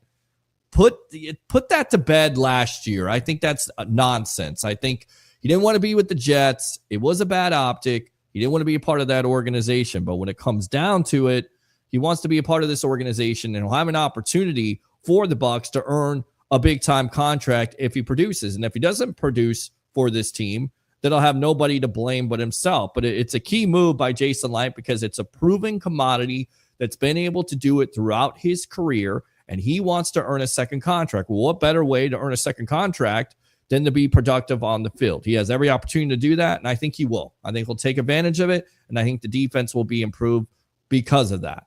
Anything else, Abraham? So I just say, the linebacking crew is not, it looks good, but my only concern about Servassier is all this hype he gets now. I hope it doesn't come as a jinx that when he gets hurt later in the season. That's my biggest worry. But I have faith in the depth in the linebacking crew they got now, especially with Deion Jones and also that young guy Nick Jackson and even that Bullet from Nebraska. They're very productive. I just hope that our guy Servassier stays healthy. That's all I got to say. I hope he stays healthy. I hope he stays healthy too. I absolutely hope he stays healthy. All right, so I like the depth in the secondary too, as far as safety and corner. So I feel a lot better about that. And the pass rush. So I feel good about the defense and the offense. I feel like the offense is going to be more explosive and more dangerous, especially J-Mac. J-Mac, I see that he was out physical a lot last year, especially in games like Dallas. Even that fumble thing, that's still eating him and Graham Barton and even Baker, all three of them, because they're all involved in that fumble against the Commanders. But I see J-Mac came back, hitting the weights really hard because he's really stronger in the upper body. And even he's got bigger, like some triceps and biceps. So he's really hit the weight room really hard. So I expect to see a more physical J-Mac next year, Jalen McMillan. So, all right, good stuff. Good stuff, man. Anything else here on the Evolution? That's it, man. It was always nice chatting with you. All right, bro. Use that second call if you want to. All right.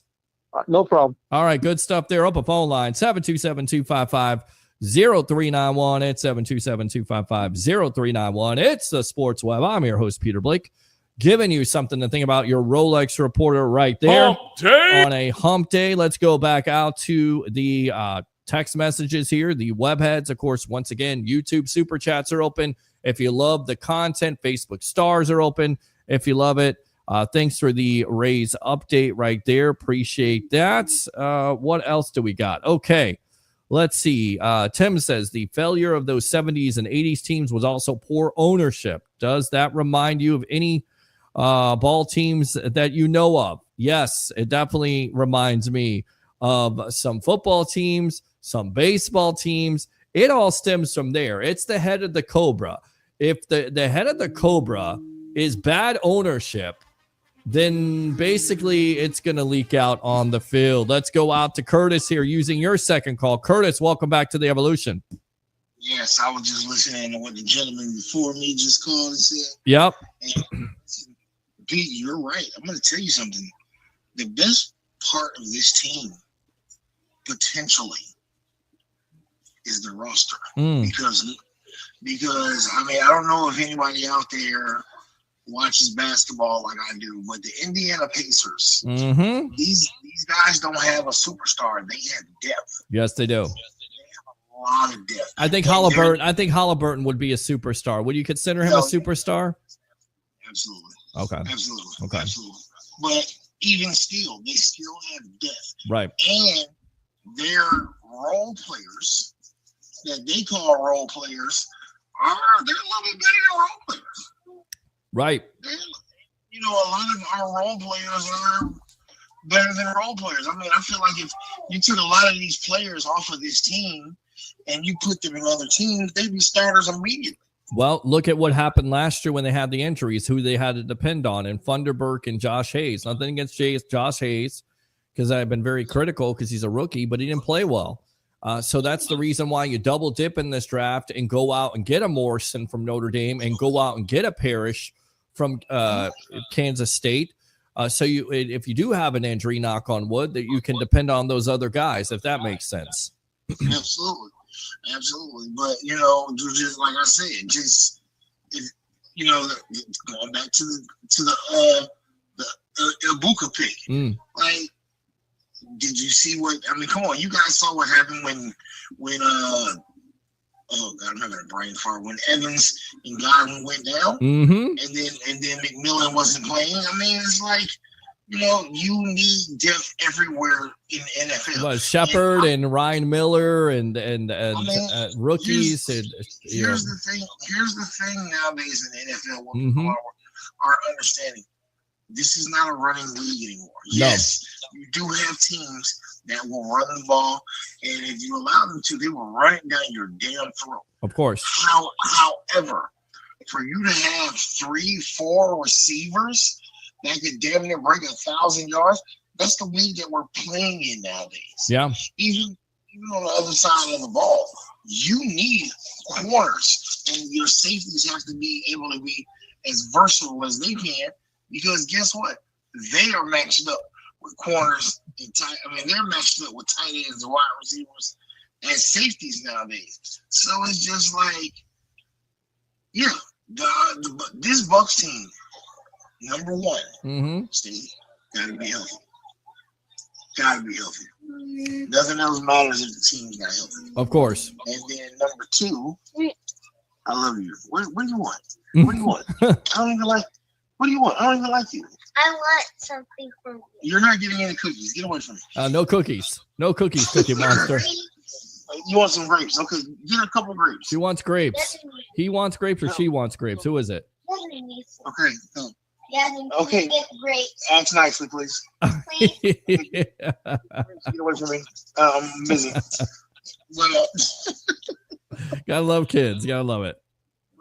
I mean, like I said, the depth on this team is what is going to take this team to those records that you guys are looking at, the 12 and 13 teams. Because think about it, you got the two corners we drafted in the second and the third round. Yeah. And then you got them backing up Zion and Dean. And guess what? You need Dean and Zion to stay healthy. Yeah. You know what I'm saying? I think, and you know what people are looking at is Shiloh Sanders is a huge question mark back there, because if he can play as half as good as we think he's going to play, I mean, that kid played college football for how many years? 5 or 6 years. He can hit. There's questions about coverage, but he can tackle. He can hit. He needs to tackle better. That's been the thing with him. He'll have an opportunity to make this team most likely on special teams, but who knows with his intelligence? You know, you already right. His father is, you know, a Hall of Famer, so he's been around the game forever. He knows the game. His IQ is going to be there. We've already heard Todd Bowles talk about how smart he is, how impressive he looks so far. So we'll see. Again, that's one of the camp battles there one of the players that a lot of Bucs fans have circled and to say, hopefully he makes this team. Maybe he doesn't. Maybe he makes it on the practice squad and they bring him up. Maybe he makes it on special teams.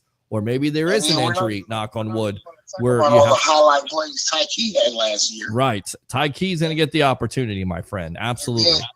And then Winfield wasn't healthy. Mm-hmm. Winfield wasn't healthy. What did he play? How many games did Winfield play? He was definitely not playing at a high level last year. Not at the 2023 Antoine Winfield Jr. best safety in the game. No, the injury had an effect on him. Absolutely. Big time. And then, going on the other side of the ball, now what I will say is our offensive line stood up all year. And we had a couple of nicks and stuff here, but sure, those guys pretty much will stay together all season. Yep. Luke Gedeke had an injury there. He was out for a couple of games. There was a big time effect. And that's the most exciting thing for me is that offensive line not only gelling, but staying together. You keep that offensive line. And again, you look at the great teams around the league. The difference is that they have the consistent offenses, which I get it. It's a different offensive coordinator, but basically the same offense, maybe some different wrinkles and stuff like that. And that's why Baker's trying to get ahead of the game at this point by, participating in OTAs and trying to do his best impression of Tom Brady. But you have the offensive line there. You didn't make any changes. So that's always good. You keep those guys together. They're young. Tristan Wirfs could be the best left tackle in the game. Luke Gedeke definitely will be up for a contract extension. Ben Bredesen is coming off a contract extension. Graham Barton going into his second year. Bucky Irvin's going to get born. And listen, it's the reason why that running game took off last year, Curtis, with Bucky Irving showing out and Rachaad White being productive is because that offensive line was able to avoid injury, stay intact, and they're very good. They're very talented up front. That's what makes the team. We could sit here and talk about quarterbacks and running backs and wide receivers, but at the end of the day, your team is built within the lines, in the interior lines with the offensive line and the defensive line, especially for this team with the offensive line. I will say this. People may not like him, but coach for the Chargers. What now? What's the coach for the Chargers' name? Jim Harbaugh. This guy always builds his team with his offensive line and his defensive line. Yeah. Always. That's how you do it. That's how you build a team, in my opinion. That's absolutely how you build a team. Absolutely, because at the end of the day, those guys, those big guys, as they used to call them, going back to the highlights from football earlier today, those big uglies are going to carry you where you need to go. Yes. Because these guys are, honestly, they are the heart and soul of these teams. Those are the guys that do the dirty work and don't get the recognition that everybody else does. Correct. Absolutely correct. Good stuff, Curtis. Appreciate the call, my friend. All right. Hang in there. Get better. Absolutely. Always. All right, brother. Good stuff there. All right. Open phone line 727-255-0391 and 727-255-0391. NFC North, NFC Central at the time. I think he's talking about the Bucs. Let's go out to Tim. That's absolutely correct. You're correct about injuries. Again, injury situation. There was some drugs. If you look back at the 80s team there, you see the changes in 82. There was a reason why that 80s team fell on their face. You learn some of these things. So it's good stuff. Brother Lou, absolutely, KR. Well, their first game is Atlanta, if I'm correct. Yes, you are correct. It is on the road. We will get a gauge of where this team is. Absolutely. Oh, yeah. Sun Devil Dave right there. I believe it's Sun Devil. Cubs are losing 2-0 to the Nats in the ninth. Jay Pringle, once again, will be out there at the Tampa Expo, Card Expo there at the Florida State Fairgrounds on Friday, Saturday, and Sunday. Hopefully we'll get him on. Great commercial, by the way. Great job with that. We'll get him on the Evolution as we got him on a couple weeks ago with Jamie Bly. Peter, the corners are going to be phenomenal as well. Shiloh, guys, speak it into existence. Thank you, Jay, for that. Appreciate it. Yes! Good comment right there. Let's go out to Lamar. Aloha, Peter. Aloha to you. Yeah, baby. Great interviews with some of the coaches and players this week. Yes. Ooh, yeah. Always good content from Buccaneers.com. Great interview by Peter, a podcast with Coach Todd Bowles. Yes, he did have some things to say there to affirm. Coach Todd is not on the hot seats. We will get back to that in a moment because there was a story put out there. Want to know what you guys think of this because once again, we get national media disrespect when it comes to the Tampa Bay Buccaneers and Todd Bowles, and then also some national media love when it comes to the Tampa Bay Buccaneers. Tim says last year we improved our run game. This year it's going to be about the secondary. Agree with that. I think the Bucs are going to feed off this disrespect from the national media, in my opinion. I like that. Yeah, baby. Yeah. Lamar, will anyone be joining the Loose Cannons crew? Week 5, Bucs versus the Seahawks. I live in Portland, Oregon. Plan to join them. Let's go, Bucs. Let's go, Bucs. Wait up, little boy. Wait up. It's exciting. We got to definitely get them How on about them sometime. Bucs, baby? We like those guys. We like Sammer and Stank Bastard and Poppy Latte. We like what they do there. Congratulations to them and all their success and what they're doing for tailgates for Bucs fans on the road. So we definitely have to look into getting them on there. I can tell you most likely I don't think I'll be out there for that. But who knows? You never know what life brings. They'll have a hell of a tight end room too. Absolutely. Kate Otten made some comments. Yeah. We'll get to there. David, Mike D. Roche. Oh, Canada. Hey, Peter, end of the first. Florida 1. Was it Edmonton 2? No. What is that? 1-1 Edmonton and no. Peter, end of the first, Florida 2, Edmonton 1. There you go right there. There's your hockey update with their Stanley Cup final. Christopher Cole Sanders was a 5th-round pick. That is correct. 13-4, Bucs record. I like it. Mike D. Roche again. Desmond Watson, does he have a realistic shot at 53-man roster? Absolutely. Definitely think he has a realistic shot. Why would the Bucs sign him? Could he be camp meat? Absolutely. But he's lost weight. It seems like he wants to be more than, the heaviest guy in NFL history. So he'll get the opportunity to do that. Is there a realistic shot? I definitely think there is, especially with this defensive line. Christopher Cole, I knew it was Port Richie Lou when I heard his voice right there. Yes, absolutely. Lamar, I love that all the defensive players will meet together to go over the back of the defensive line. All their heads will be on the same page. They have better communication. I'm pumped to see all the improvements. Good point, Lamar, because we've heard what has failed the Bucs in the past. It's been communication troubles. So this team coming together in these meetings, in these OTAs, away from the facilities is paramount, in my opinion, for this team to be successful. And I think they can be successful with better communication. It's a good point. Panthers 3-1 second period over Edmonton. Panthers again 3-2 now. Edmonton. Thank you for the update. I think Sander may take Dean's spot. I think more than anything else, it's Benjamin Morrison that could take his spot. Shiloh Sanders is a safety, not a corner, but we'll see. Mike D. Roche, Bucs offensive line, Mount Rushmore, Marpet, Kenyatta Walker, Jensen Kappa. Where's Paul Gruber? Where is Paul Gruber at, Mike D. Roche? Let's go out to Abraham. Abraham, welcome back to the Evolution.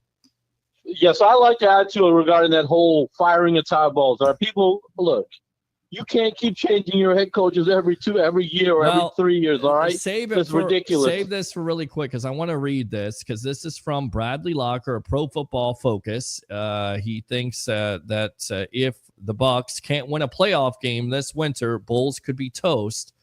He says, as in the case of Mike Tomlin, it will be tough to rationally part ways with Bowles, given what the Buccaneers have accomplished over the past few seasons. Still, there is a case to be made that Tampa Bay could go in a different direction. Since Bowles replaced Bruce Arians, the Bucs have posted 27-24 record, albeit with a 1-3 playoff mark. Baker Mayfield is steadily into an above-average quarterback since 2023, powering Tampa Bay's offense to sit 7th in EPA per play in that span. But Bowles, a defensive-oriented coach, has benefited from 2 elite offensive coordinators turned head coaches in Dave Canales and Liam Cohen.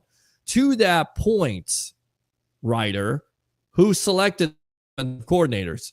Todd Bowles. But nobody gives him credit for that because it doesn't fit the narrative that he's just a defensive-minded coach. Speaking of the Buccaneers defense, it hasn't been stingy under Bulls as of late. Last year, Tampa Bay ranked 18th in EPA per play, 21st in pass rushing, 18th in coverage. Critics also point to Bulls as poor game management, not to mention his inability to retain the aforementioned offensive masterminds. The Buccaneers have quietly become one of the NFL's most stable and well-run organizations in the past 5 years, which raises questions about the odds of Bulls no longer being the team's head coach. If he can't produce a postseason victory for another year, then ownership could look somewhere else. Your thoughts? That's a bunch of BS because he inherited a hobbled squad from Bruce Arians. You got a vet quarterback, you got a hobbled offensive line, and you got so they somehow managed to win the division even with not a winning record, but every year the team has gotten better. And he hired a offense coordinator because nobody wanted to work in Tampa, and then he got found somebody in Seattle. Okay, so they did their homework, but they got somebody, and that guy managed to get a head coaching job. I think because of the talent that Tampa has. You know, Baker, and you got the receivers, and you got a decent offensive line, but last year they got another guy. They found another guy who has experience in Sean McVay's system. He's got some experience at the collegiate level, but never actually called plays on his own. I mean, I think when he was with Sean McVay. But and then this guy got plucked away. But, I mean, he improved the running game, but you can't have a good running game without the talent and without a solid offensive line. Like you had Wirfs, you got Gedeke, you got the stud rookie Barton, you got a stud rookie guard and Cody Muck. These are all gems that Jason Light drafted. So you can't put an offense into play without the personnel. The personnel was picked by the head coach and the general manager. Correct.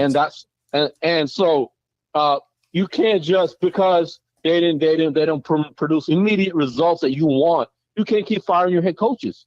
So don't make no sense. You got to stick with them, and you got to stick with the plan. And there's a plan going on. I see progress in that team every year. Right. They made progress. And even last year, that team was hobbled with injuries, okay? They were playing with practice squad guys. They're playing with a lot of guys.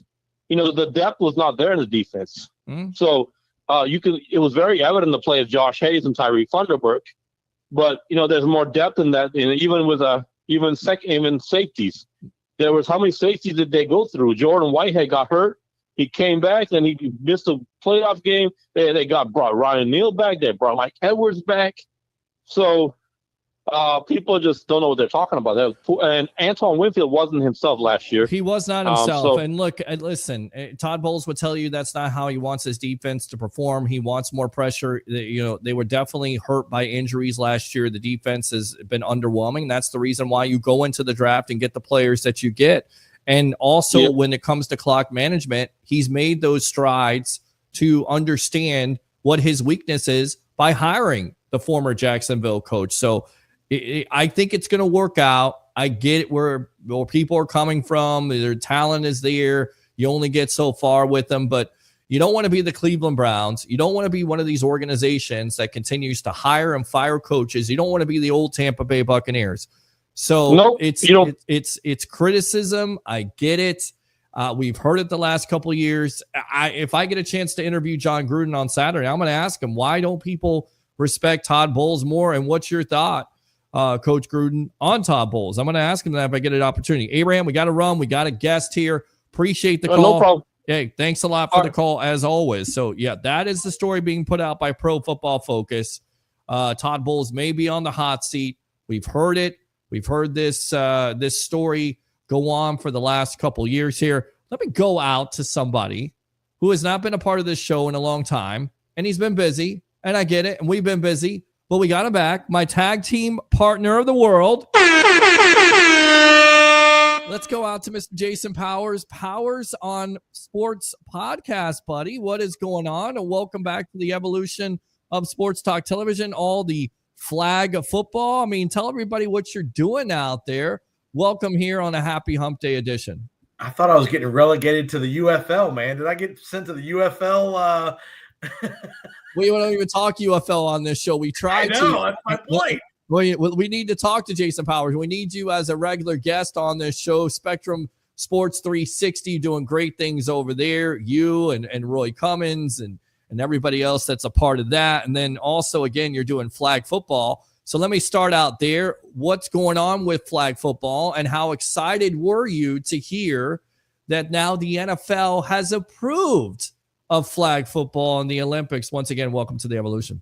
Appreciate it, Peter Blake. And we finally got rid of the Nikolai Volkov music, which I like. Yes, we did. We did get rid of that. We got to get you some different music because everybody here has got an intro, right. But you don't have one. So we'll get you one here. That's right. Play me a little Sweet Carolina or Coming to America from Neil Diamond. A little Neil Diamond. Well, I'll try to do my best here because, you got to love Facebook and YouTube, because if you play something for a little bit, I forgot, right? They copyright you. So we'll see what we can do. I'll come up with something, my friend. All right. So actually, I got something here. Here it is. Yeah, baby. Yeah. There you go. Jason Powers, a little Austin Powers action for you here on the Sports Web. We'll take it. We'll take it. All right. So appreciate the invite back. I love the show. You guys doing great work, and keep up the great work. And again, let it be part of the rotation that you guys get intermingle as we get closer and closer to training camp. Finally, we got OTAs, little mini camp coming up. So, but NFL flag, I'm fortunate. My day-to-day job, I get to work with the NFL flag football program. I get to travel around the country a little bit. We host tournaments in every NFL city throughout the year from October through June. This is our last weekend hosting our tournament. I'll be in Dothan, Alabama on Friday and Saturday for our last regional flag football tournament, which culminates all of our regional champions, all 33 of them. We have 32 NFL cities plus Dothan, Alabama. All 33 sets of champions get to go to Canton, Ohio, Peter Blake, in July for a week-long national championship tournament. Amazing. That I'll be a part of. So I'll get to spend a week in Canton, a Pro Football Hall of Fame that's famous there. So I'm gonna be in Canton, Ohio for a week in July, getting to do that. But yeah, I love my interaction with NFL flag. And again, we go to every NFL city throughout the year. You'll like this, Peter Blake. Yeah. I was in Cleveland last weekend. Cold Cleveland, by the way. It was chilly. Yes. Lake Erie. The Factory of Sadness, by the way. There's a reason why they call it the Factory of Sadness, not just because of their Browns drafting 3,000 quarterbacks. I stayed, my hotel was literally like a half a mile from the baseball stadium. We were like a mile from the football stadium, the basketball arena and all that. But yeah, it was a little dreary in Cleveland, a little cold. But you'll really like this. 3 weeks ago, you know where I was at, Peter Blake? Where were you at? Lambeau Field. I seen that. How was that? Because listen, I need to get out to Canton. I've never been either. I love football, so I got to get out there one of these days. I got to get out to Lambeau Field. I mean, this is a historic venues, and I was just like teasing people, like, have you gone to Buccaneers.com and watched all 50 seasons of NFL films for the Bucs? And I sat down and said, you know what? I got no personal life tonight. I'm not going out and driving the Tesla for Uber. So I'm going to sit down and watch $76, $77, $78, $80. And you fall asleep to it. And it's just like so much great information. And I didn't know it. And listen, I learned about the Bucs in school with getting a book that said Tampa Bay Buccaneers and their history. That's where you learned about it. And then you have NFL films, and I was taking advantage of it. But Canton, I mean, that's got to be on my bucket list. And then Lambeau Field, what is that like? Lambeau Field, the frozen tundra, John Fosenda. It was awesome. I mean, and people that have never been to Green Bay, you won't believe. It's crazy. People that live in the Midwest will understand this and grew up in the Midwest, and I didn't. But there's basically it's a neighborhood. It's street, like you're in any neighborhood around the country. Street, Lambeau Field. Street. It's unbelievable how Lambeau Field is just dropped right in the middle of a neighborhood. Kind of like Wrigley Field a little bit, kind of like Wrigley. But, I mean, literally a Midwestern neighborhood of street of houses, just middle-class houses, and boom, Lambeau Field. And right across the street from Lambeau is the practice facility where Green Bay practices, and that's where we had our tournament. We were in the indoor practice facility The other part of our tournament was on their practice fields. I mean, just really well done. I think I sent you a couple pictures, a couple videos from Lambeau. I mean, it was definitely, I mean, it was obviously in May, so there weren't games and all that, but boy, there are people touring Lambeau in that area every day of the year. I mean, people from all over the country go to Lambeau. They have retail in and around Lambeau. They have a huge little kind of amphitheater area that's right there at Lambeau with restaurants. It's a very cool, very cool. Obviously, I wasn't there for a game day, but boy, I can imagine how much history is there on a weekend, on a game day weekend. They have these awesome Airbnbs, which is literally right across the street from Lambeau Field. Can't imagine what these condos and townhouses go for that they get rented out. I mean, it was top notch, man. It was a fun weekend in Green Bay. So, flag football, the NFL embracing it, going to the Olympics. Are you excited about this? Mike Evans talked about it. He may be interested in it. There's been, a projected list of quarterbacks. I mean, how can this work out? Is there some danger there? Because Leo Haggerty, the legend himself, said it best a couple of years. I think it was about 5-10 years ago. They did a beach volleyball tournament or something like that, or some type of flag football on the beach. And Robert Edwards, that's like 25 years ago. This was like 25 years ago. Yeah, 25 years ago, he gets hurts his knees, never the same player since. So do you think there's some danger of that happen? Do you think some NFL teams would not allow some of their players to play in the Olympics? How do you do this? How do you make this happen? How do you make it popular for people to care about the Olympics and flag football? Remember, this is the first time we're having flag football. This is the first Olympiad they're doing that in Los Angeles. And I think they put a measure in only one player per team at most could go. So, you couldn't have more than one guy from the same team. I think you're going to see guys. I think you're going to see, this is, again, for those of you that have never played flag football, this is not your normal athleticism type thing, meaning the Mike Evans of the world. I don't know how effective they're going to be in that kind of game because it's a confined field space. It's more agility and it's more Zuzu kind of. So a guy like, I'll give you a good example, a guy like Cavante Turpin from the Cowboys, a smaller guy that's agile. I think a guy like Tyreek Hill would be a good kind of guy. But think of your scat back kind of slot receivers, your DBs that are not thick and long. This is going to be more of a 5'8", 5'9" fast guy event, I think, than it is going to be a guy like Mike Evans, older guys, because you're going to have a lot of athleticism and it's a small space and there's going to be a lot of agility stuff that's involved with this. Again, will teams be skeptical about sending their guys? Sure, but we send guys in the NBA, we send guys in NHL, MLB occasionally will send a guy but especially the NBA and the NHL, you got to let these guys, if there's an opportunity to play for their country and win a gold medal, I think you have to allow that to go. But again, will quarterback wise, you got your who's who of who you want to pick, but it is a different game. The field's only 25 yards wide. It's not 50 yards wide. The field is only about 50, 60 yards long. So it's not like, but a guy like Joe Burrow, a guy like Mahomes, a Lamar Jackson would be great in that game because of his athleticism and his agility. So I think you're going to see more agile guys, more punt returners, DBs, receivers than you are going to see the hulking wide receivers like a Mike Evans. That's just my personal thought. No, I agree with you on that. I think like a guy like Tez Johnson, who's new to the Bucs, and he's electric and could be a punt returner and a kick returner and help the special teams. That would be the type of player. You mentioned Hill. That's another type of player. Want to get the webheads in on this because I don't want to neglect them. But we just put it out there with Todd Bowles. Another story from Pro Football Focus saying if Todd Bowles doesn't at least win one playoff game or more, that he could be fired. Do you sense that? Do you sense the pressure on Bowles? Because once again, we were talking about this last year. I believe we were talking about it the year before. He could be on the hot seat. Is it really fair to Todd Bowles because of what he's been able to work with, whatever they've been able to do with the Tom Brady cap hit and all the changes, to still have this team in contention for four straight, not in just contention, but four straight NFC South titles? Yeah. Here's what I want to see out of Todd Bowles. I think his future with the Buccaneers will be tied to the defense. We know the offense we got plenty of players on offense. Sure, you want to win playoff games, but winning playoff games has to do with the defense. Yeah, you got to be able to. Todd Bowles is cut his career on the defensive side. We got to see some improvement on the deep. We got to see some pass rush. We got to see some defensive backs.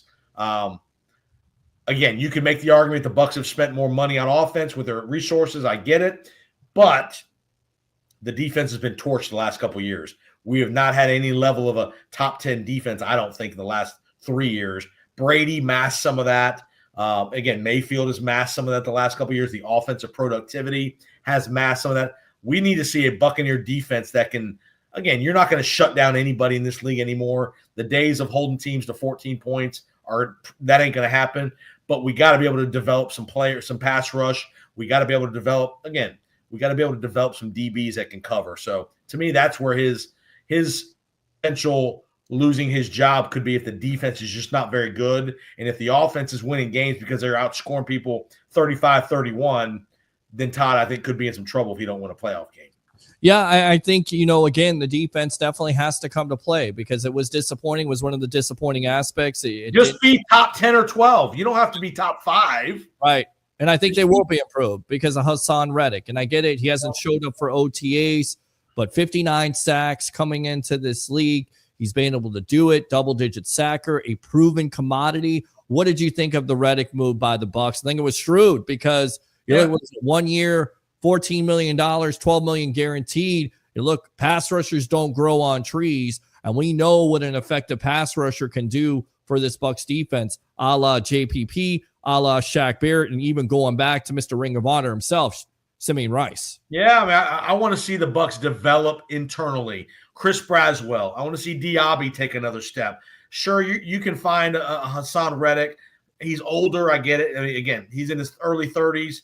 One good deal. Give Jason Light all the credit for getting him on that deal, but you got to be able to develop the guys you've drafted. The Chris Braswells. They didn't do a great job. Maybe they missed on JTS. They clearly missed on him. But can Braswell step up? Can Diaby continue to excel? Can you find another guy? Can Clancy turn into a Warren Sapp kind of guy? We know Vea's good, but can Clancy turn into a Pro Bowl kind of player? That's where player development internally is going to be looked upon with Todd Bowles. Because, again, Jason Light is invested in the defensive line, but we've not got a lot of productivity, especially on the edge. Yeah, especially on the edge. We're on with Jason Powers on Sports Podcast. Of course, Spectrum Sports 360 and No Quarter Given podcast, which I hope we start off this year. Kind of took a break last year, but that's we'll okay. See. We'll see. I hope. We'll see. I got to read this. But first and foremost, do you have any concerns about Reddick missing OTAs? Is it much to do about nothing at this point? None? Okay. He better be. I better see him at minicamp next week. Oh, yeah. Well, it's mandatory. And even Todd Bowles was asked about it. Everybody better be there. It's mandatory. Let me read this to you. Mike D. Roche out of Canada. Bucs offensive line, Mount Rushmore. Marpet, Kenyatta Walker, Jensen, and Kappa. I go with Jensen. I go with Marpet. I go with Paul Gruber. Yes, Gruber at left tackle for sure. Look him up, boys and girls that aren't that old. Paul Gruber for the Buccaneers back in the late 80s, early 90s. He was the modern day. I'll give you a great comp. And he went to the same school as this guy. Modern day Joe Thomas. Joe Thomas. Yes, he was. Went to Wisconsin, was on a terrible team whole career, but this guy was a Pro Bowl level left tackle 7-8 years out of his career. Underappreciated, played for some bad teams, but a consistent left tackle the Bucs hit on, and it was such a great hit. It's such a shame. And then finally he got the opportunity to win a playoff game versus the Lions, and that was in 1997. And I always tell this story because I got made fun of when I was a kid because I was into sports. I was a big-time Bucs fan. I used to wear their jacket whether they won or lost. I had this creamsicle jacket with the winking pirate, and I got it burned by somebody. I took it off, and somebody burned a hole in it in 7th grade. Well, to immortalize that jacket, because I continued to wear it, I got it signed by Paul Gruber because that was the guy. It was either Paul Gruber back then or Mark Carrier or later on Hardy Nickerson. So listen, Mike, I understand where you're going with that, but you got Kenyatta Walker. No way, Kenyatta Walker. Kenyatta Walker against Julius Peppers. That's all you need to know. Don't say Donovan Smith. Go ahead and give it to me. It's got to be Paul Gruber. That's it. He's the best with longevity to the franchise too. You can't have a 1 or 2 year guy that played here. It's got to be a guy that's with some longevity. Paul Gruber, look him up. Yeah, look him up. You go Paul. Well, let's do this offensive line Mount Rushmore. You go Paul Gruber with left tackle. I think Tristan Wirfs is already on that at right tackle. So he could supplant Gruber, but right now it's Paul Gruber. I mean, you could obviously I could play him at right. It's a lot. You could. Walker. You could. So I got Tristan Wirfs right tackle there coming in to help Tom Brady his rookie year. I'll give you an underrated guy that had a pretty darn good career for the Buccaneers, and they won some division titles. How about Randy Grimes at center? Absolutely. Completely agree with that. Or Ryan Jensen or Randy Grimes. You can't go wrong with that. Marpet at left guard. Yeah, I don't have a problem with that. I mean, he played 7-8 years. A really good player. Who's your right guard? Is it Christie? Maybe Randall McDaniel. He had a pretty good little 3 or 4 year run with the Bucs. I'll tell you another guy that used to kind of get talked about by John Madden because he had a fat ass. I just said fat ass. Frank Middleton. Remember Frank Middleton? He was pretty decent. So you got that. I'm trying to think here. Like right guard. Kappa. Yeah, Kappa was. Yeah, he ain't an alt. He's not a. Well, he's not. I don't think he's a Mount Rushmore. Maybe Tony Mayberry. Mayberry. He was a center. He was a center. Mayberry probably could compete with Jensen. Him and Grimes would be probably the 3 best centers. I would say. I'd have to do a little research on the guard position. I think Christie played center also. Yeah, Christie was a center. But Randall McDaniel was a guard. Frank Middleton. Our guy Ian Beckles had a pretty good little career. Pretty good. Yeah, he had a pretty good little run as a guard with the Bucs. So Canadian Bacon there, right there, doing good stuff podcast-wise and everything else. So good for him. All right, good conversation, Mike. Appreciate that. Thanks for the correction. Peter Benjamin Morrison. That's okay, Lamar. Gotcha. Mark Davis says Bulls will be gone after the season. So he's not a Todd Bowles fan. Ray Kennedy, Tampa Bay. Ray Kennedy, best of the Bay. Mr. Kennedy! He's got an intro. 2 OCs that benefited from having such a great team. Asshats. Are we really saying Liam Cohen didn't do a great job? No, I think last year. I think he did a good job of calling. Great job. No, not good. This guy's play creativity and his concepts were pretty darn innovative. Well, Dave Canales was overrated. I think Dave Canales got the lottery ticket from the Carolina Panthers. Well, he's a good coach, but he ain't. Liam Cohen's a better offensive play caller than Dave Canales. We're gonna see what both of those guys do because Canales showed improvement for Carolina. A lot of people talking about Carolina competing with the Bucs in the NFC South. We can get back to that in a moment. But going back to Cohen, his game against the Commanders wasn't nothing to write home about. Wasn't the best. Okay. What about the other 18 games? I agree. I think Josh Grizzard also deserves a little bit of credit. We're going to get back to that in a moment because he's now the new offensive coordinator. Where is Grizzard going to be head coach next year? I'm not ready to make him a head coach next year. But talking about Grizzard, is that the biggest question on your mind at this point? Can the offense get better? Can they duplicate that success that Mr. Duval had there with the Bucs last year? People got to remember, just because the system is the same, you still have to have the guy that knows when to call the right play at the right time.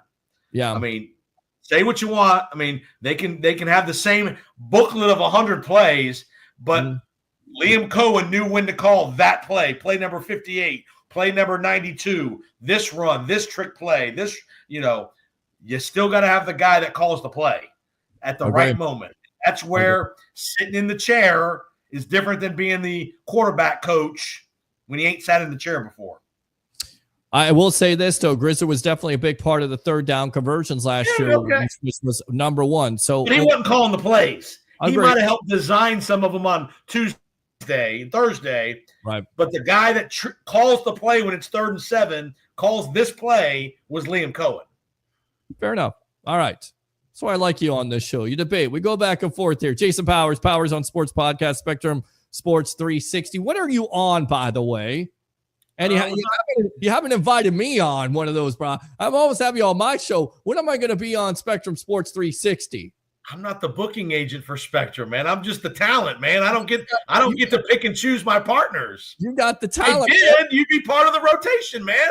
Listen, man, you're my tag team partner of the world. You got to get in somebody's ear there. You got to say. I mean, I'm thankful when I get on. I only get on once or twice a month at most. I want more time on Spectrum, baby. I think we all do. Good stuff, Jason Powers on sports. Hey, when are you buying me some chicken wings, bro? Bro, when are you taking with the Tesla? You got the. I mean, when are you taking me out? We're gonna have a train. Me and you need to have seriously. We need to have a training camp broadcast, a live stream from Bucs training camp one day. Figure out a way to get it hooked up and let's do it. I love it. I could do it. Just give me the Wi-Fi. We can get it done. Let's do it, bro. Me and you, Bucs training camp. Bucs training camp. We get out there. We get maybe the media icon, TJ Reeves, maybe JP Peterson. Yes.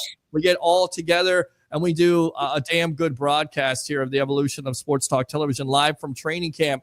And I'll give you another thing, chicken wings, definitely in the future, because I got to go to Buffalo Wild Wings. They got a new all-you-can-eat wings or all-you-can-eat boneless, and it's like $99 or $20 for all-you-can-eat. And, bro, I'm not eating anything. You're going to put them away, brother. I'm putting them away. You know me. I don't play around when it comes to chicken wings and boneless chicken. By the way, you know where I went the other night that has an unbelievable buffet, and I know it was a little pricey. What's it? Where'd you go? Hard Rock Casino here in Tampa. How was that? Has a buffet called the Harvest. It was unbelievable. The Harvest. All right, let's get back to that in a moment. Let's go out to the tribal troll here. I guarantee he's probably going to talk some food or he's going to talk some Chicago Bears. Acknowledge me. Roger Shue, welcome to the evolution, my friend. Get me in on the chicken wings for the Bucs training camp. Well, we'll try to do the chicken wings. I don't know about the training camp, my friend. I can't. This is not a. I wish we could have a party with all Bucs fans and all people that want to be on the sports web. That would be kind of cool. That'd be really cool. Blake's over here with the credentials. He can't even get me a credential for a game. Blake's doing every home game, tearing up the buffet up in the press box, man. Come on. Yeah, I did the four or five times. Four-plater, man. You're a four-plater in the press box. Bro, I've been friends with Peter for over 20 years. He's never once got me in the press box for the buffet. Exactly, right? Get you in the press box for the buffet. If I could, I would do that. But listen, Jason, you get an opportunity to be there on Saturdays when USF. Yeah, the box lunch. Now that they're looking for a new athletics director too, it's gonna be a brown bag lunch here. Chick-fil-A sandwich and a I will take waffle fries. I will Get take a bologna sandwich and a bag of potato chips. I will take Chick-fil-A over the box lunch. I'm telling you that right now. I will tell you that. Anything chicken, we're going with it. All right, Roger. What else? What's on your mind, man? Nothing, man. I've learned a lot from this show. With discussing the Bucs Hall of Fame or the Bucs Mount Rushmore. Okay. The Tom Brady offensive line is not Bucs Mount Rushmore. He to me, he's definitely Ring of Honor eventually. Not even that. He Why? wasn't here long enough. He doesn't deserve it. Jason, can you go ahead and kill this whole deal of he's not here long enough?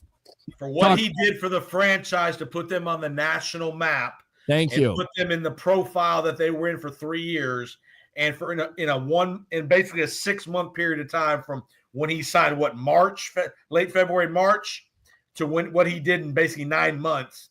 He'll be in the Ring of Honor. There's no doubt about it. Yeah, there's no doubt about it. He'll definitely be in the Ring of Honor. If the greatest of all time wants to be in the Ring of Honor, he'll be in the Bucs Ring of Honor. I'm sorry to tell you. I hate to kill you, Peter Blake.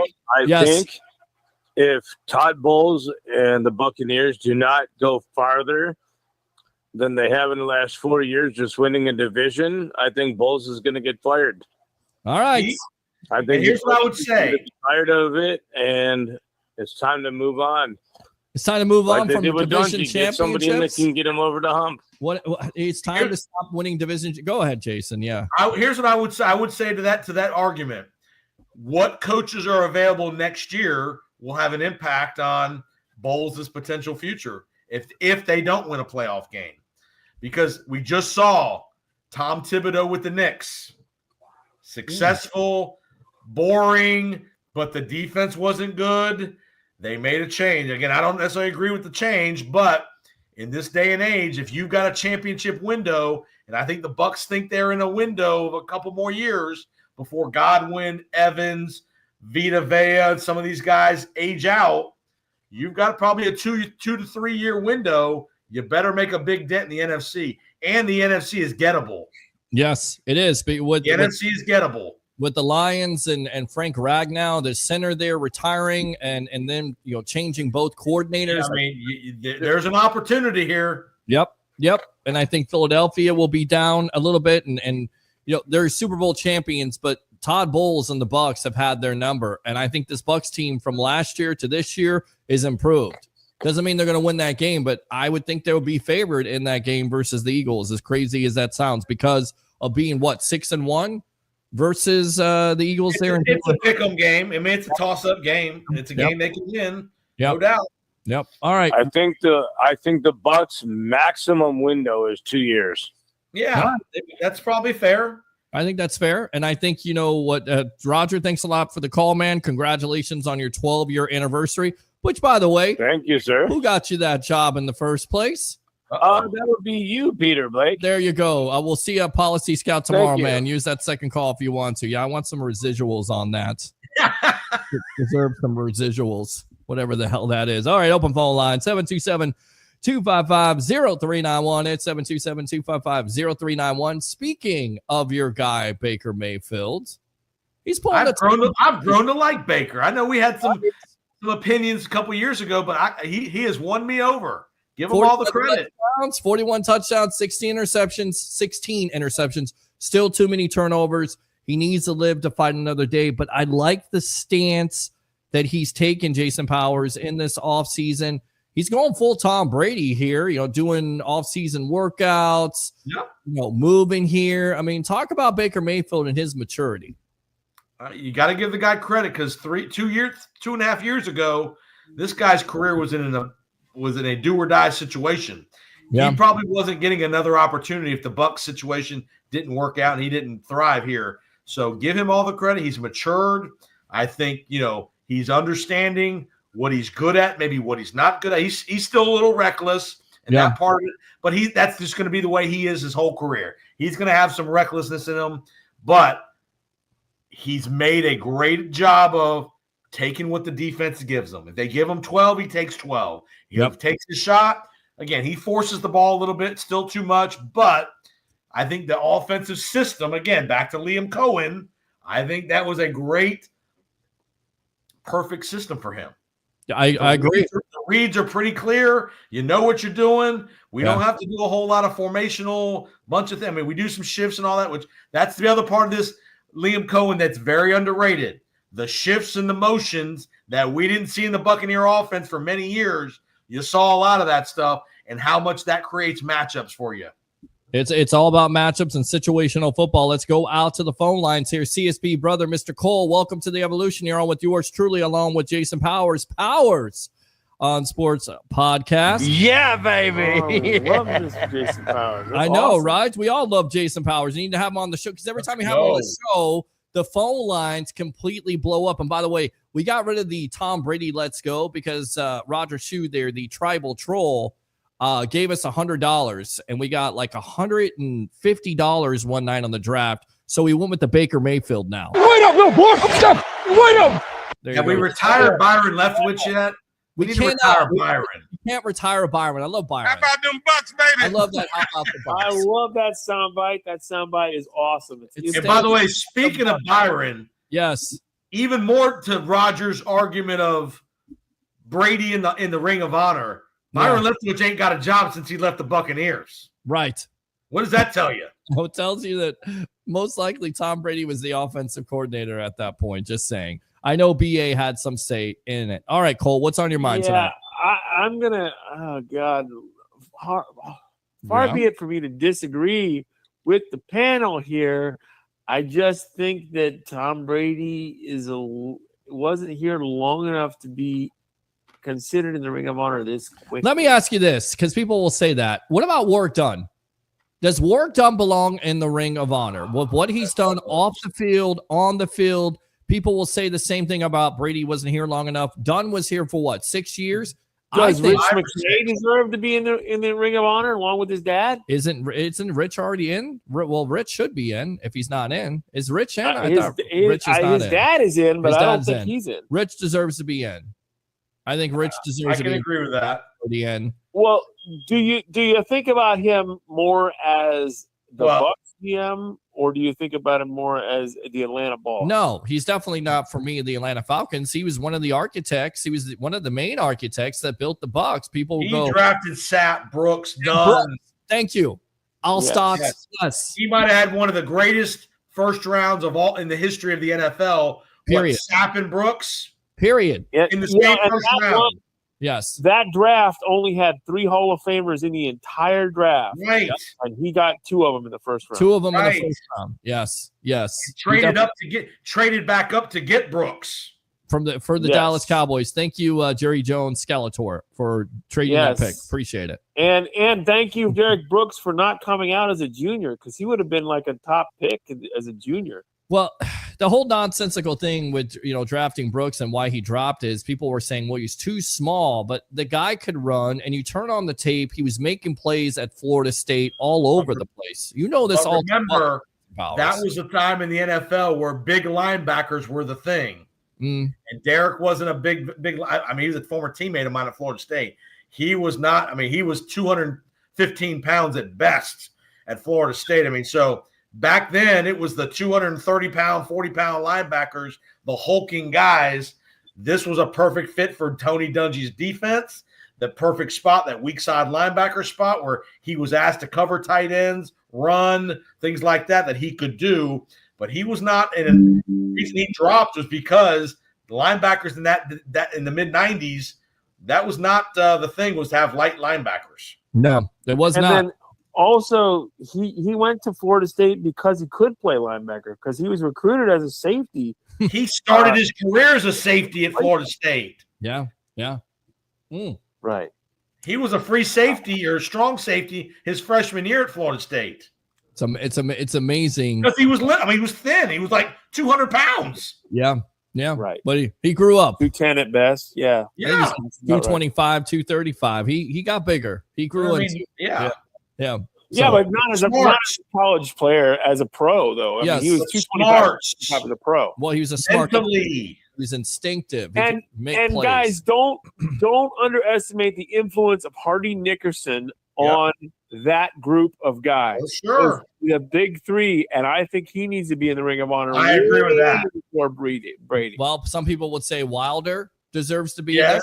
Yes. You would have Hardy Nickerson be in there, and I think Tom Brady. But I think Warrick Dunn, I think is a great example. He's close. I think he's there for me. For what not only you're talking he's done about on and off the field, yes, Peter. You're talking about on and off the field, yes. I think that's what you talk about sometimes. I wish we'd have got another 3 or 4 years out of WD at tailback, because that would have been. Well, he's basically the modern day Bucky Irving, is what he is. Yes, exactly. That's exactly modern day Bucky Irving. He had incredible speed. I mean, that speed. Bucky would dream to have that much speed. Yep. And he was elusive too. Bucky never gets hit. I mean, what Warrick Dunn never did, he never got lit up.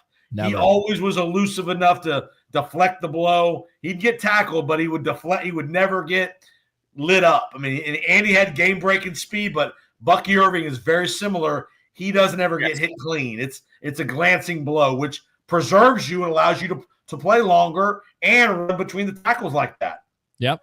I agree. All right, Cole. Right, and the only reason we have him is, in my opinion, is because he was injured at the scouting combine and didn't run a quick. Right. Because if he ran his correct 40, the 40 that he can run, he would have been a second round back. Well, Alvin Kamara went in the 3rd round. Kareem Hunt went in the 3rd round. You'll take that back all day long. You get Bucky Irving in the 4th round, and now he's running back. Love it.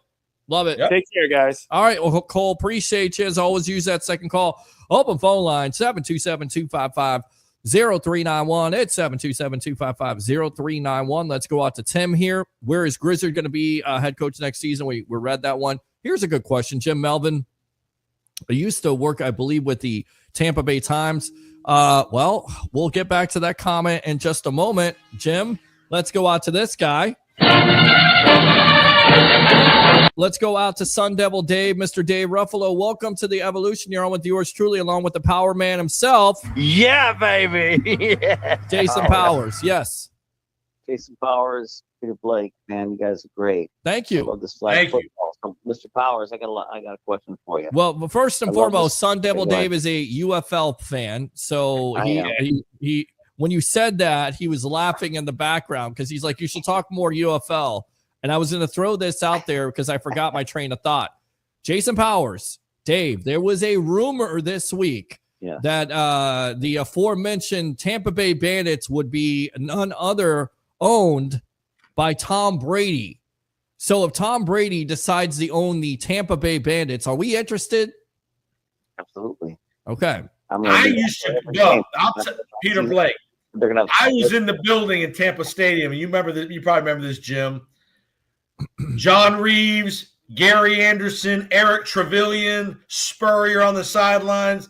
Those were some really good football teams back in the early 80s in that USFL. The Bandits did it right. They had, obviously Burt Reynolds behind them helping with the ownership part. Yeah. That was a quality football team with some quality players. Well, and if Tom Brady was going to own the football team, I would definitely be interested in Tampa Bay Bandits. I'm just not interested in the league because it seems like they're in two cities. Yeah. They're in Alabama, and our good friend there, Seneca Wallace, is the quarterback coach there, the St. Louis Battlehawks. They're drawing. Everybody else is not drawing flies at this point. They're not drawing anything. But go ahead, Dave. One other thing I wanted to say, Mr. Powers, what do you think about? I know that you're really big in this flag football. They have this big championship in July in Canton, Ohio, and I'm excited. So, what do you think after NFL season winds down, from like mid-February to whatever June, July? We do like a kind of like an NFL flag football, but you bring in guys that just out of the league, maybe like your Antonio Browns or even Eli and Peyton, Brady, Gronk, like 3-3 or 5-5 flag football. Here's what I do think you're going to see, Jim, in the next 4 to 5 years on TV. Yes. You're going to see in a professional flag football league. Wow.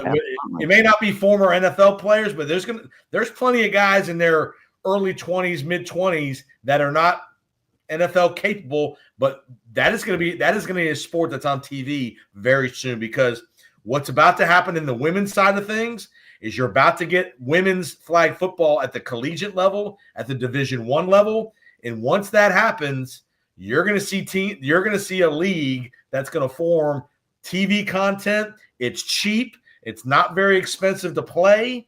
You're going to see, I'm telling you, within 5 years, you're going to see a professional flag football league on CBS Sportsnet, Fox Sports, ESPN. That's going to be something you're going to see on TV real soon. All right, stand by. We got somebody that's coming in here. Hold on a sec here. Let me get his intro on here. What do you hear? What do you say? All right, Louis from the Frozen Pirate Podcast. Welcome to the Evolution. You're on with yours truly, along with the great Powers himself, Mr. Jason Powers, Powers on Sports Podcast, Spectrum 360. Introduce. I don't know what you're doing. What are you doing there, Louis? I just got home, man, from my stepson's graduation. We went out to eat, and I'm on my deck. I'm waiting for the lovely lights to go on. Okay. It's like your Blair Witch Project scene here. No. I am in Massachusetts. We're notorious for stuff like that. But I promise you, it's not Blair Witch. I'm just trying to get these lights to come on. All right, get those lights on first. Once you get those lights on, we'll bring you back in. All right, stand by. All right. Yep. All right, there we go. So we'll go back. We'll go back to Sun Devil Dave. What else is on your mind tonight, boss? I just wanted to bring that up to Mr. Powers that I believe, I agree, maybe in 3 to 5 years, you're going to see professional football, flag football leagues content on TV. I'm just trying to figure out if it's going to be a mixture of pro amateur players, a bunch of 5'10", 185-pound speed. Yes, those kind of guys. That's great. What you're going to. I think that's the. It's going to be great. I just want to end on that, and you guys have a great night. What do we say to end off the show? We say a policy scout. What do we say? Goodbye forever, and thank you for wasting my time. You like that? I love that. That is you, All right, bro. guys. That's our thing, man. That's our thing. All right, good stuff. That's what we say to the older people there, the 185-year-olds. We can't say it to them. We say it to ourselves so we don't get fired, Jason Powers. All right, let's go out. We can't. It's the world of, telemarketing at its finest. All right, are you ready to go, buddy? How was the graduation for you? Long, very long. But you know what? A lot of people would get irritated and a lot of people would get frustrated about it.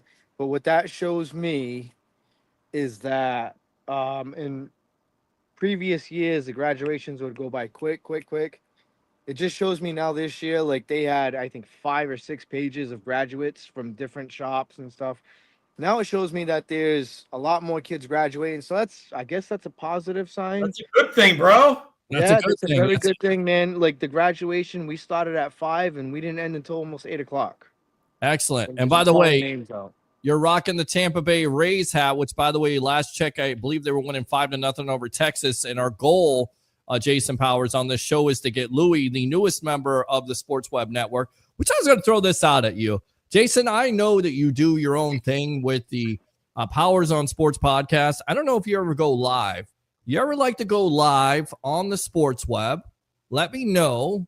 All right. We'll get you on. I am going to do more. I do want to do more of that stuff. Okay. Let's go ahead and work on that. Let's go ahead and add you to the Sports Web Network as our guy here from the Frozen Pirate podcast, who's doing a show tomorrow night here at 7:30, correct? Go ahead and promote that really quick, and then we'll get back to it.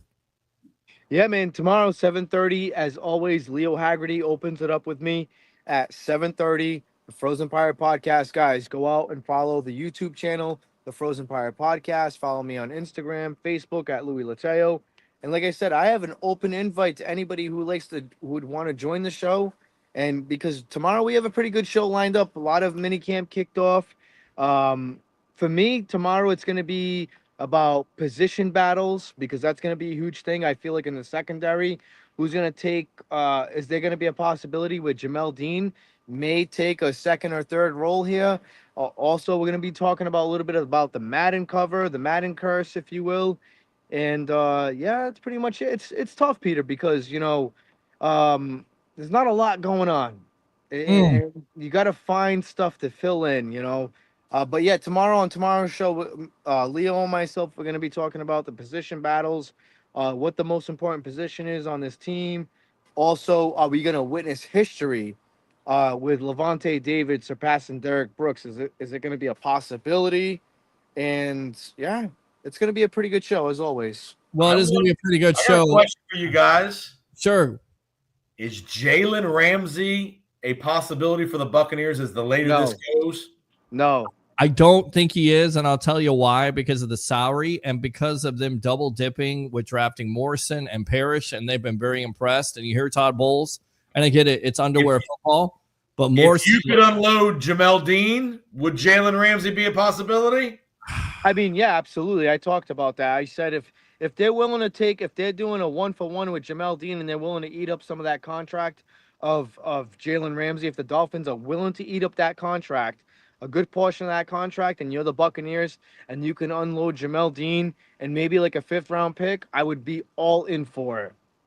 All in for it. Absolutely. Because I've seen enough of Jamel Dean where, I think he may have a very good year this year because all eyes are on him and he knows the pressure's on him because he's been very lackluster because Carlton Davis is no longer there. Sean Murphy-Bunting is no longer been there. So there's really nobody there outside of Zion McCollum who's going to take his position, But I mean, if you have a competition with Zion McCollum and he's the second best corner, they're not going to get rid of you. Now them drafting Morrison and Parrish and, bringing in a couple of other guys, it's now you have competition. Now you're going into another contract year. Now it's time to step up.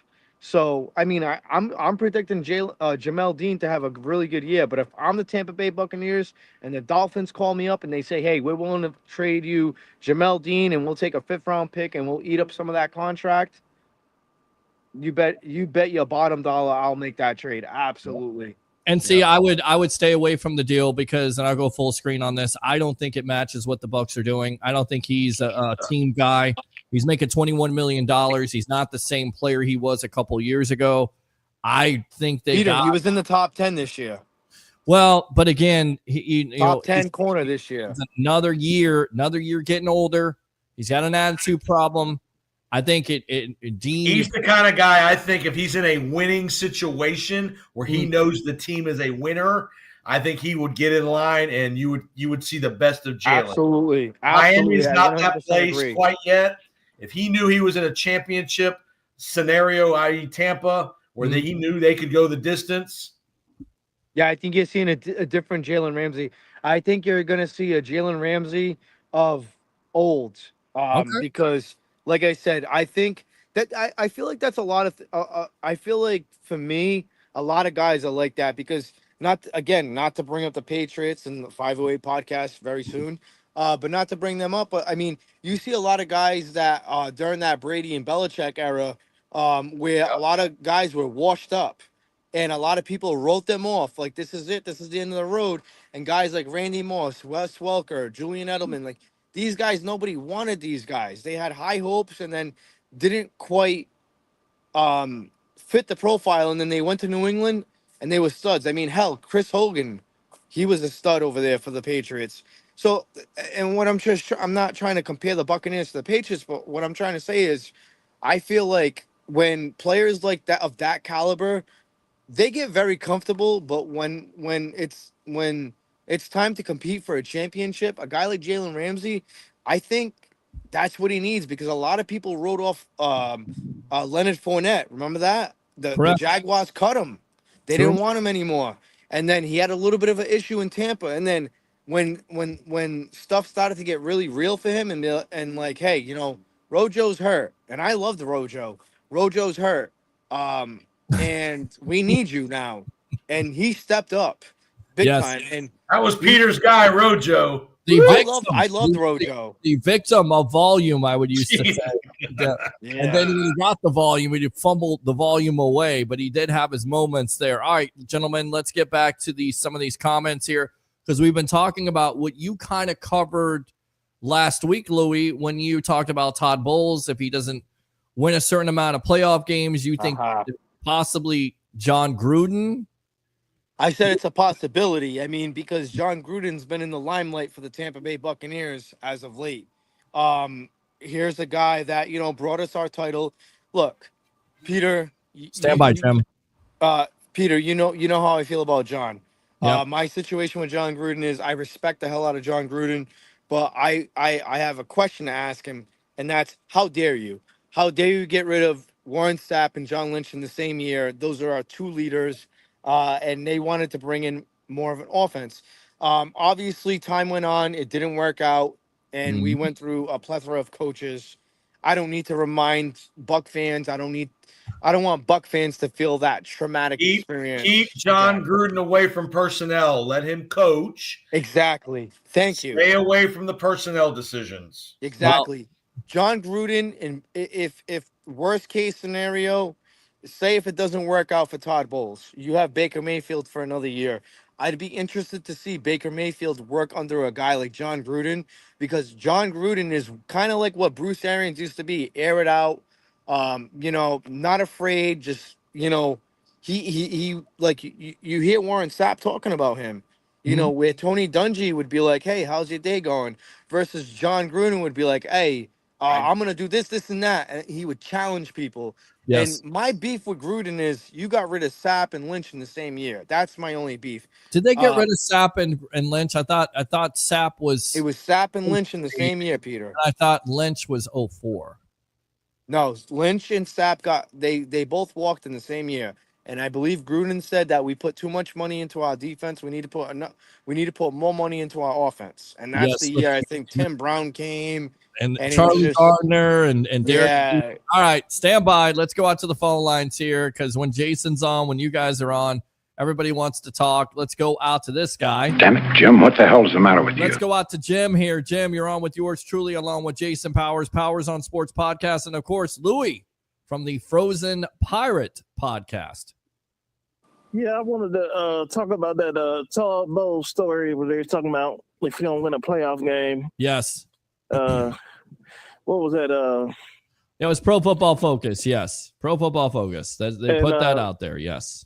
Hey, I'm happy to see you, Powers, man. Nice to see you back on. Yes, we'll get him back more. I promise we'll get him back on more because everybody seems like they love him on here. We love him on here. We got to make some time for Jason Powers. So we're going to try to bring.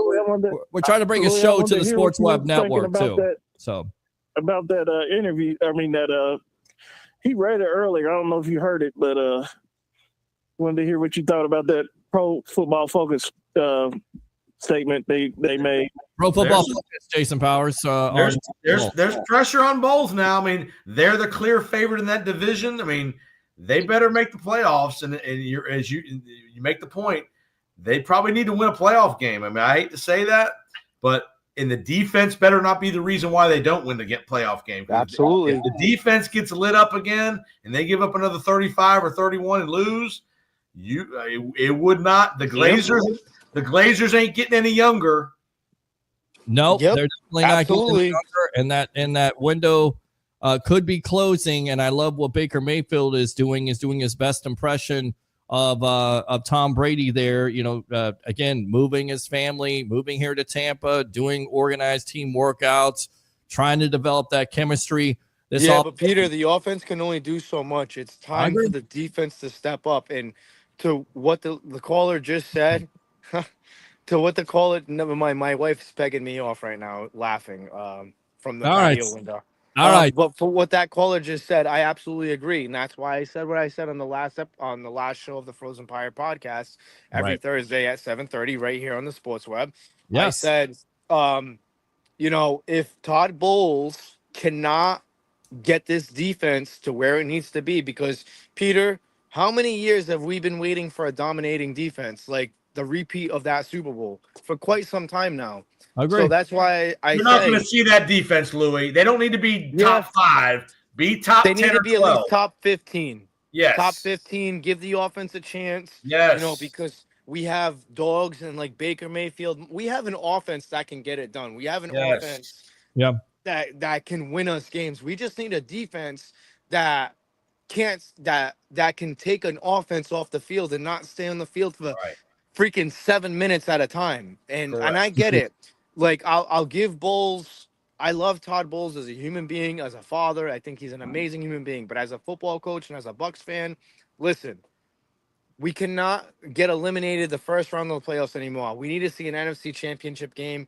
We need to it's just there's no more excuses. Like we get it. Last year it was the injuries. I'll give you that. But this year, show me something. Because as a Bucs fan, I expect nothing but greatness. That's the standard here now. Losing is no longer acceptable anymore.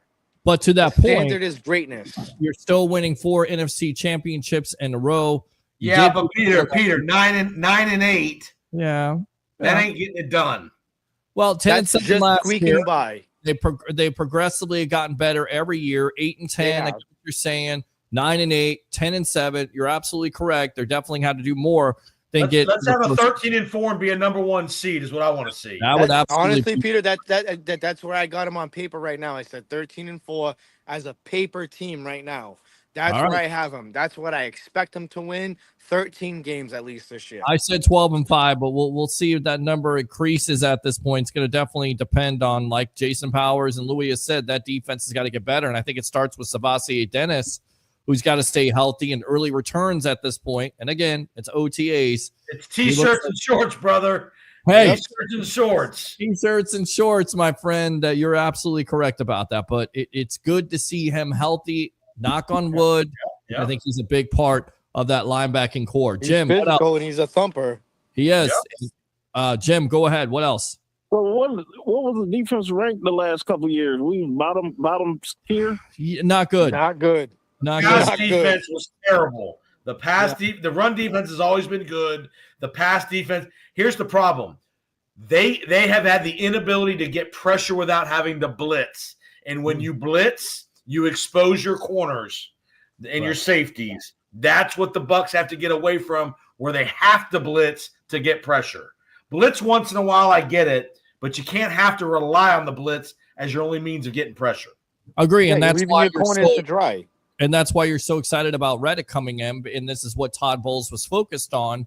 But you still need somebody on the other side to help him. Well, I agree. But you can rush with 4. You don't want to Right. necessarily blitz, and you feel like you've improved that back end at the end of the day. Jim, appreciate the call as always, my friend. right. Thank you very much. Yep. Open phone line 727-255-0391 and 727-255-0391. Let's go out to this comment here.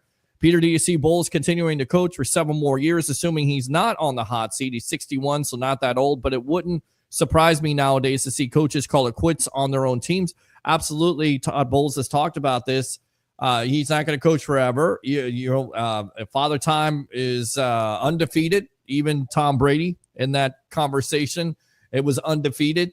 And I think a lot of people thought Liam Cohen was going to be the heir apparent, if you will, that he would be the guy that, myself. right, you would give over as if he didn't go to Jacksonville, that eventually he would be the coach. Yeah, Jason, go ahead. This will be Todd's last job in the NFL. I think whenever this ends with the Buccaneers, whether he retires, gets fired, I think this will be the last.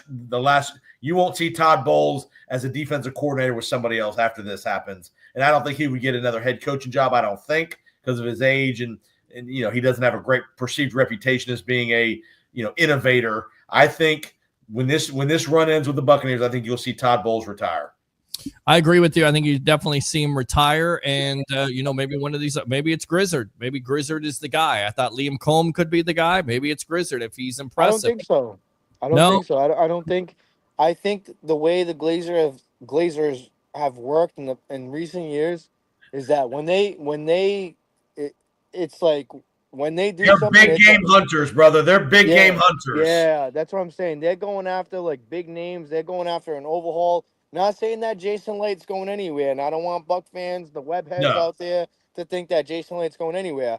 But like Jason Light did a few years back, he brought in a big gun because the Glazers put pressure on Jason Light. They said, hey, you did fantastic in the draft, but it's not working. You need to go out and go get a guy that can coach these guys. And who did he get? Bruce Arians. And Bruce Arians brought this regime in. And then what did Jason Light and Bruce Arians do? All right, Jameis ain't cutting it. We're getting Tom Brady. Yeah. And that's because the Buccaneers had the pieces in where they needed to be. They were just missing out on a quarterback. I think this time around, I think the Glazers, between John Gruden getting back into the Ring of Honor for the Buccaneers and them reinstating his name, and him doing the schedule release and him doing an interview with Levante David. That would be. I'm telling you, he's been hanging around One Buck Place a lot lately. Not only that time, but he was also hanging around during the Dirk Cutter era. And I don't think they gave it to him during the Dirk Cutter era because the Oakland Raiders at the time gave him that position. And then we all know what happened with the emails and all that stuff. The one thing I would ask is I don't know what the status of his lawsuit is. I don't know if it's precluding him from potentially taking an NFL job, like especially a head coaching job. And you got to understand the climate we live in with what Gruden got accused of. You just wonder if a team's going to put their franchises back in his hands to be the figurehead of a franchise. That would be the only football wise. We know he can coach. I think he'd be a good fit, but you just wonder about the PR and all that stuff about is a franchise really ready to give him the keys to the kingdom? Can't be any worse than the Eagles taking Jalen Carter. Can't be. I mean, I think Gruden was pretty rough.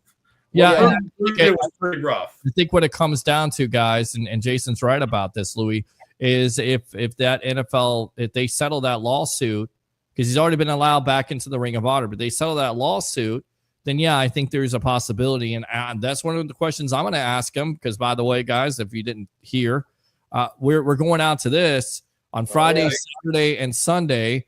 And here are your guests again. Friday's guest, and we'll be there live from the Florida State Fairgrounds, starting about 5:30. Tristan Wirfs and Levante David, we're expecting them on the Sports Web.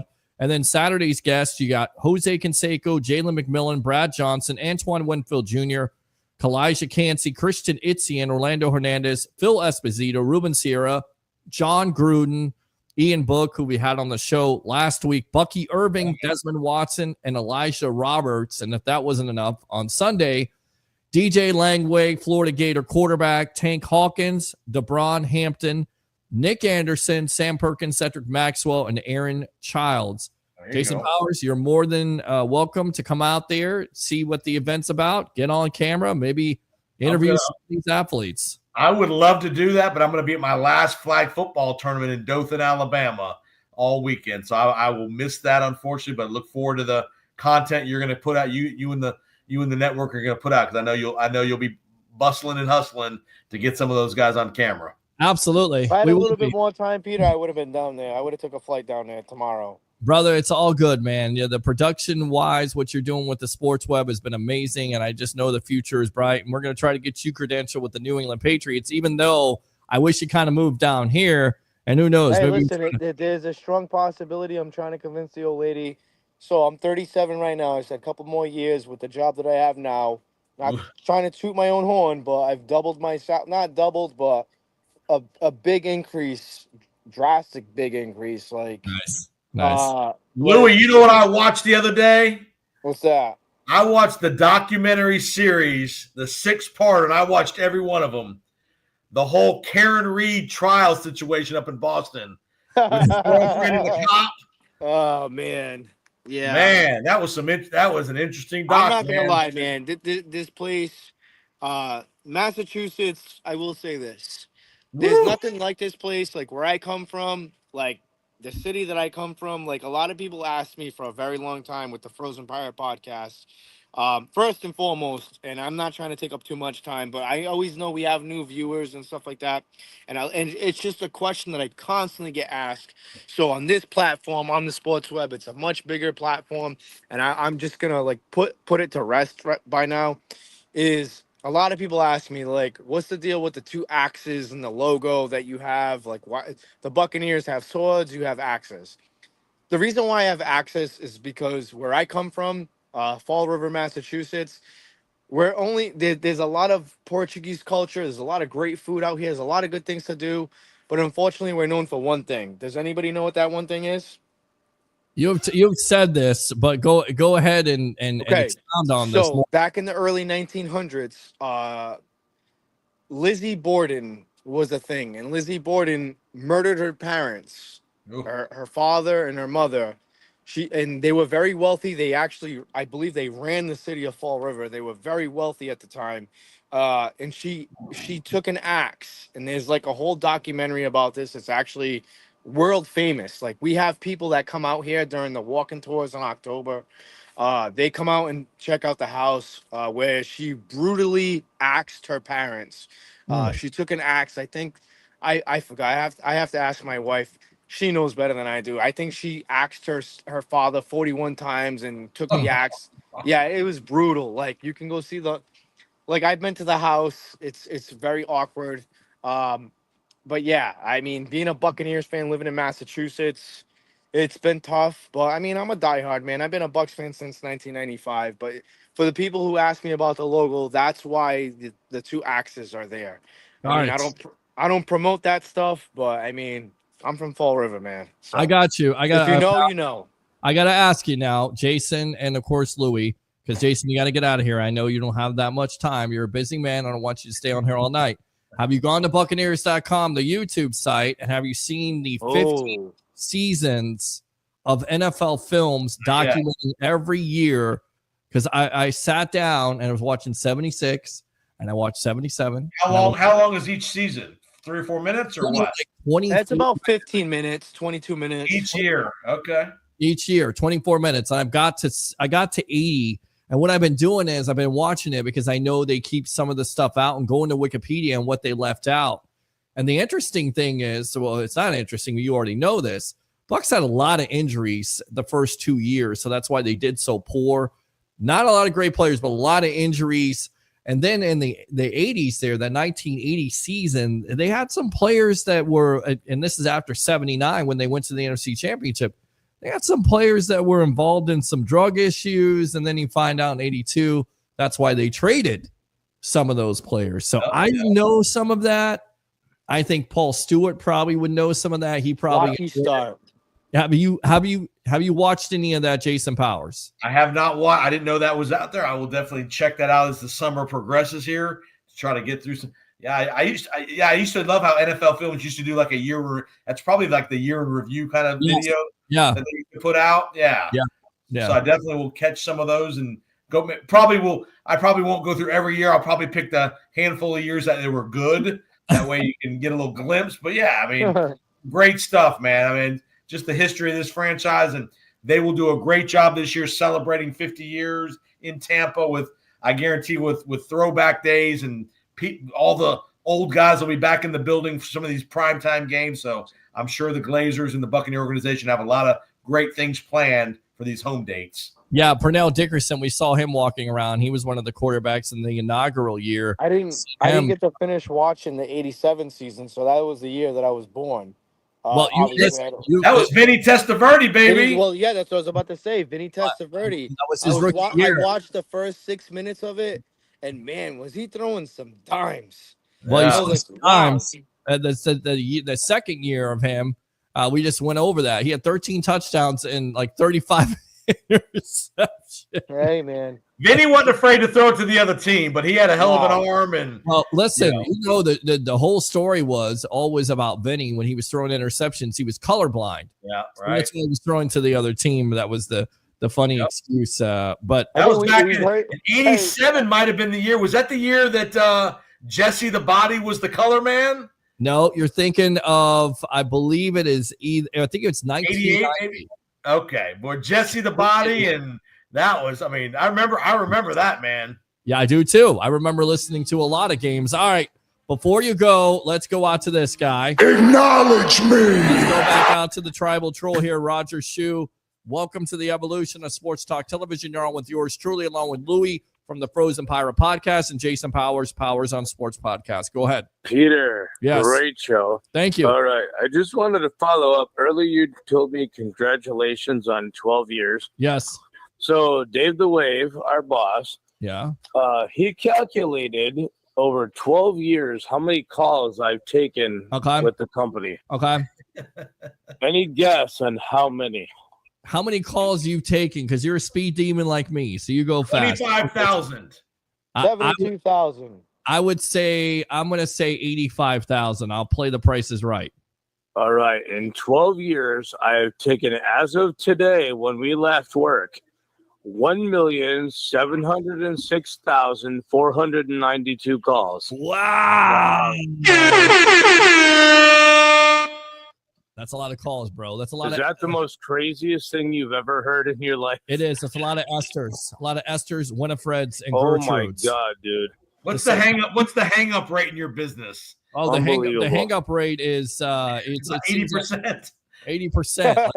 Every for me, the first 2 hours of the day, it's usually about 95%. It's where I'm ready to pull my hair out along with my beard and everything. It's why I'm getting grayer and whiter by the day, because I have to deal with the hang up rate the first 2 hours. In fact, it's the first 20 minutes, Jason Powers. I'm like, God, please, somebody help me. Like Esther, Mildred, Gertrude, Betty, Bertha, they can all go suck.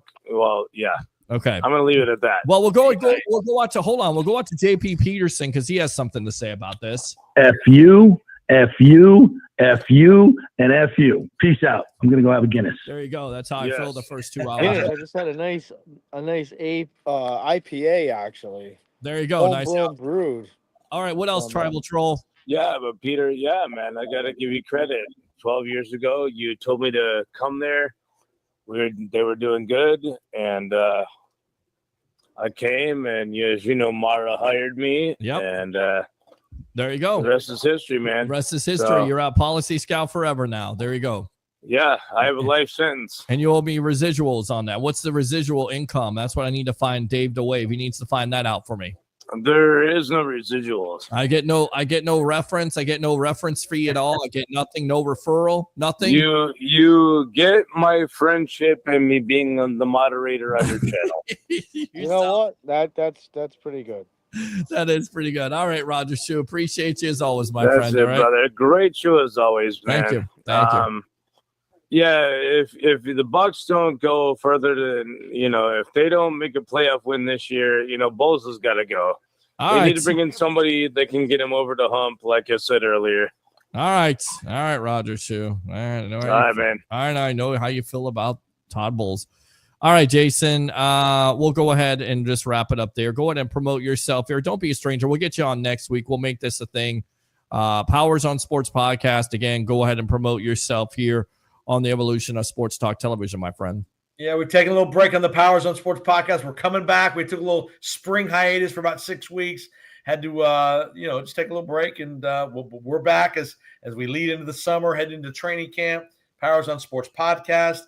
If you're in the Tampa market, the Orlando market, Spectrum Sports, I'm on occasionally there doing some contributions. And check out Press Box Radio. If you like a good morning radio show, I'm a part of this radio show. We broadcast out of Atlanta, talk SEC, all the stuff. PressBoxRadio.com, Monday through Friday. I'm on Tuesdays and Thursdays, 8 to 10 a.m. But PressBoxRadio.com, man.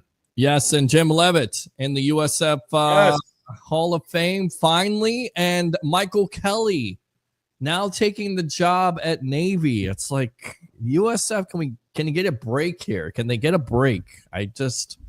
Good for Michael Kelly. Did a hell of a job. If they play their cards right, I have a nice prospect for them in the upcoming years. All right. Well, we'll see. Because what did you think about Jim Levitt? Because I know you've talked to him before, had him on the show before. And Jim's a good guy, man. I mean, you think about it. This guy built the program for nothing. They had 0 when he got here, and he brought them to number 2 in the country. I think I'm glad that USF made up with Jim. I know there was the controversial way he left the program with the allegations and all that, but I'm glad that they've gotten back they've mended the fences there. And Jim's a great guy. I mean, he's an intense football coach, but boy, good guy off the field, good analyst. And I think that's a good move by USF. All right. Let me know what you're going to do here. We'll try to add you to we always have a door open or a window open or whatever you want here. Nachos at Thomas P's, man. Let's go. Thomas P's, and also all you can eat wings at Buffalo Wild Wings. We got to do that. Louis, great talking to you, bud. All right. Absolutely. Hey, man, if you want, man, you got an open invite for the Frozen Fire podcast tomorrow, 7:30 is when I start. If Peter vouches for you, I'm good with you. Like I said, you got an open invite tomorrow. This is my guy right here. Of course, being introduced by the media icon himself, TJ Reeves. We do podcasts together. I love this brother right here. He does great work. How are the ladies, Peter? Last thing I hadn't seen you in a while. How's the ladies doing over there? Ladies are all right, man. We're working on it. We're working on it here. So I need some help too, man. Ladies out there, we're available, ladies. Let's go.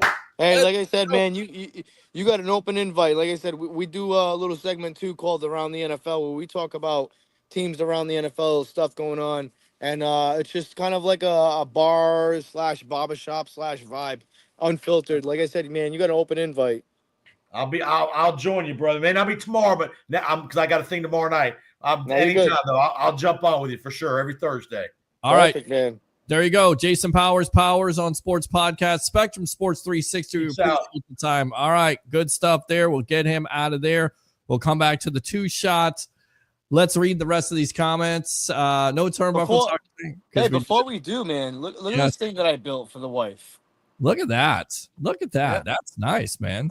Way to go. So this took me a long time, Peter. Nice. So, I don't really like the neighbors too much around here. So yeah. Well, there you go. That would look good as a studio. That would look good. All right. Nah, there's a lot of noise going on out here. All ivy. Yeah. This is my little domain. All right. We'll read the rest of these comments and then we'll get out of here for the night. Really? I just joined the party, man. I know, but we're at 3 hours here. We'll hold on for a little bit longer, and then because you got to do your show, you got to get up early in the morning. And I got to get up early in the morning. So who cares? I'm at the point, man. I almost got bit by a snapping turtle today. I don't care. All right, stand by. So who do we blame for the backups on defense for not being good enough or not prepared enough for the game? Because Detroit had the same problem in their secondary, and they had no problems with their backups. Well, David, they kind of did. Because they got ransacked by the Commanders in the playoff game, and stop a nosebleed that game.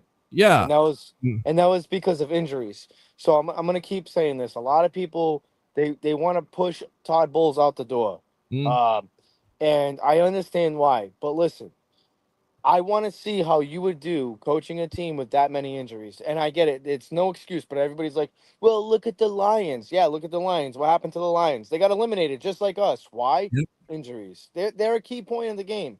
If you don't have your top guys in the game, let me ask you a question, Peter. Do you think that year the Buccaneers won the Super Bowl, if Tom Brady was injured during the playoffs, do you think we would have won the Super Bowl with Blaine Gabbert? No.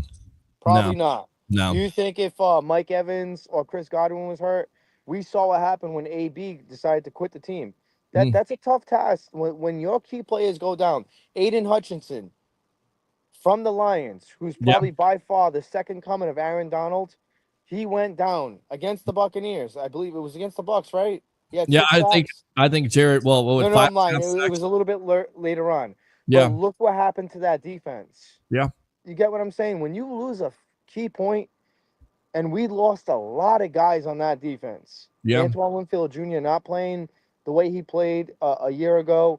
Like that stuff like that makes a difference, man. That's why I said Todd Bowles has another year to redeem himself. And he doesn't, then he doesn't.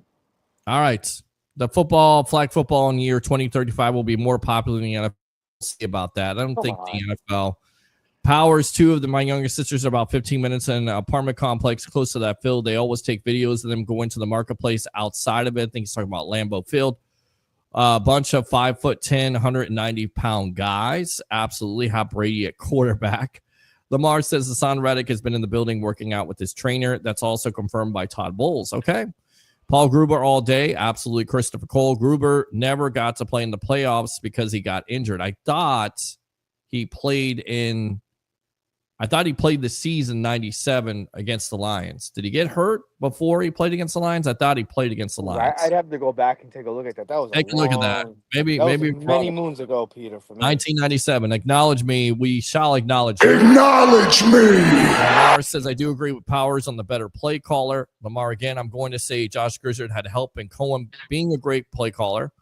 Let's go chicken wings. Tim says Todd Bowles forgot about hot seat. He'll be in the ring of honor. Let's go out to the phone lines here. Over 3 hours. I know this guy's got to be happy. Update. Rays win 5-4 over the Texas Rangers, of course. Let's go out to Mr. Alex. Alex, welcome to the Evolution, my friend. The Rays win. Rays win. Yes, they do, sir. How you doing? I'm doing good. Aren't they on a hot streak, my friend? They are on a hot streak. They've been hot lately. They've been What's the win streak right now? What is it? We have won 8 out of our last 10. 8 out of the last 10, and they won 2 in a row now. After they lost 2 in a row, they've lost. Yeah, they've only lost 2 games out of the last 10. Right, that's lose very to hot Houston. considering where we were a month ago. Absolutely. What are they? 2-3 games now? Two games over 500. 3 games over 500. 3. No, 3 games over 500. 3 games over 500. Yes. And guess who had another hot day today? Which one? Your favorite guy? Which one? Tell me. Well, you got Miranda, who had 2 hits today, which, by the way, might be an go all-star vote for him. Yeah. Yep, go vote for him. Okay. And Brandon Lau is 3 for 4 today. Guy is red hot right now. Dude, he is red freaking hot. Barrel to the bat. Yes. Most importantly, guess who pitched 5 innings of shutout baseball? Shane Baz. Shane Baz. There you go. Shane Baz. Yep. Rays are on fire, going for the sweep tomorrow. And most importantly, the Rays are going back up in the standings, too. That's the most important part. Bro, you got to give me some tickets. I want to go out there to see that game, man. Dude, I promise you, I got something for you. Okay. I can get you 2 tickets probably Saturday, which, by the way, I'm going to be there for the Evan Longoria Day. What time? Do it. What time is Saturday? What time? Oh, you said you can't do it. Oh, well, here's the thing. Louis said that, but what time is the game? Let me see real quick. I really don't know. Let me see. Saturday's game here. Well, I'm gonna be at the fairgrounds all day long. Ain't gonna happen, Peter. Ain't gonna happen. 4 o'clock. 4 o'clock. Oh, ain't gonna happen. Oh, will you shut up and be quiet, Louis? It ain't gonna happen. We got big fish to fry, man. We do got big fish to fry. On the real, it was a great one today. The Rays are doing great, back on top. I promise you, I will call in some other time and talk some Bucs football. But right now, when the Bucs are in the off season, I'm diehard Rays fan right now. I get it. Okay. So, More than welcome. But by the way, the Yankees lost today to the Guardians. So I think we're only there you go. Dude, we were like 9 games back, and now I'm like 5 games back. There you go. Well, you're So gaining we're doing ground. great. We're going for it tomorrow. A big series against Miami this weekend, which I'm going to be there finally. And the Evan Longoria game is Saturday, right? It's not Sunday. It's Saturday. Saturday. I cannot wait. I wish, I'm a little disappointed. I wish they would have kind of waited off on it when they either fixed the trop or because I didn't really want them to do it in Steinbrenner. I'm not hating on the quote Stein as Ray Kennedy says, but yeah, I really wanted him to do it at home at the Trop. But it's all good. He's a Rays legend, always has, always will be in the heart of Tampa Bay. Absolutely, agree. So I remember the rookie year of 2000. Remember the rookie year of 2008 when he had 20 home runs. That was 2008, right? Yeah. And I think he had the big walk off 2011. I think it was the 162 landing. 162. Yep, I believe it was 2011. 2011. Yeah. Yes, I remember it because they were down 7-0. So or 6-0. But anyway, dude, 6-0, 7-0. A great show tonight. I was able to tune into some of it. Thank you. But yeah, dude, the Rays are coming back. The Rays are winning, and we'll climb back up in the standings. And if we sweep tomorrow, we're only going to be like 4 games back. All right, my friend. Alex, I got to ask you one question before you go, buddy. Yeah, because we got Louis here with the Tampa Bay Rays hat on. Go ahead, Louis. So because I'm wearing a Tampa Bay Rays hat, they've been doing pretty good lately. So I made a promise that I'm gonna start watching Rays baseball a little bit more, as I should be already. But I gotta ask you a Buccaneers question. On paper right now for the Tampa Bay Buccaneers, where do you predict the record for the Tampa Bay Buccaneers? Because I have them 13-4. Peter, you have them at what? 12-5. 12-5. So Alex, no pressure, buddy. Actually, give me 1 second because I have it in my notes here. Give me 10 seconds. All right, 10 seconds. We got it. 10 seconds. 1, 2, 3, 4, 5, 6, 7, 8, 9, 10. Wait, I'm pulling it up. Okay. All right, so I'm looking at the schedule and I see the Bucs losing. Hang tight. He's already being negative. I had 12-5. I think. Wait. Because I get an extra couple minutes on the sports web, I think the Bucs lose to. I'm going to tell you the teams that the Bucs are going to lose to before I go. All right, here we go. All right. The Bucs are going to lose their first game against the Eagles. Okay. 1. The Lions 2. Okay. The Bills 3. Okay.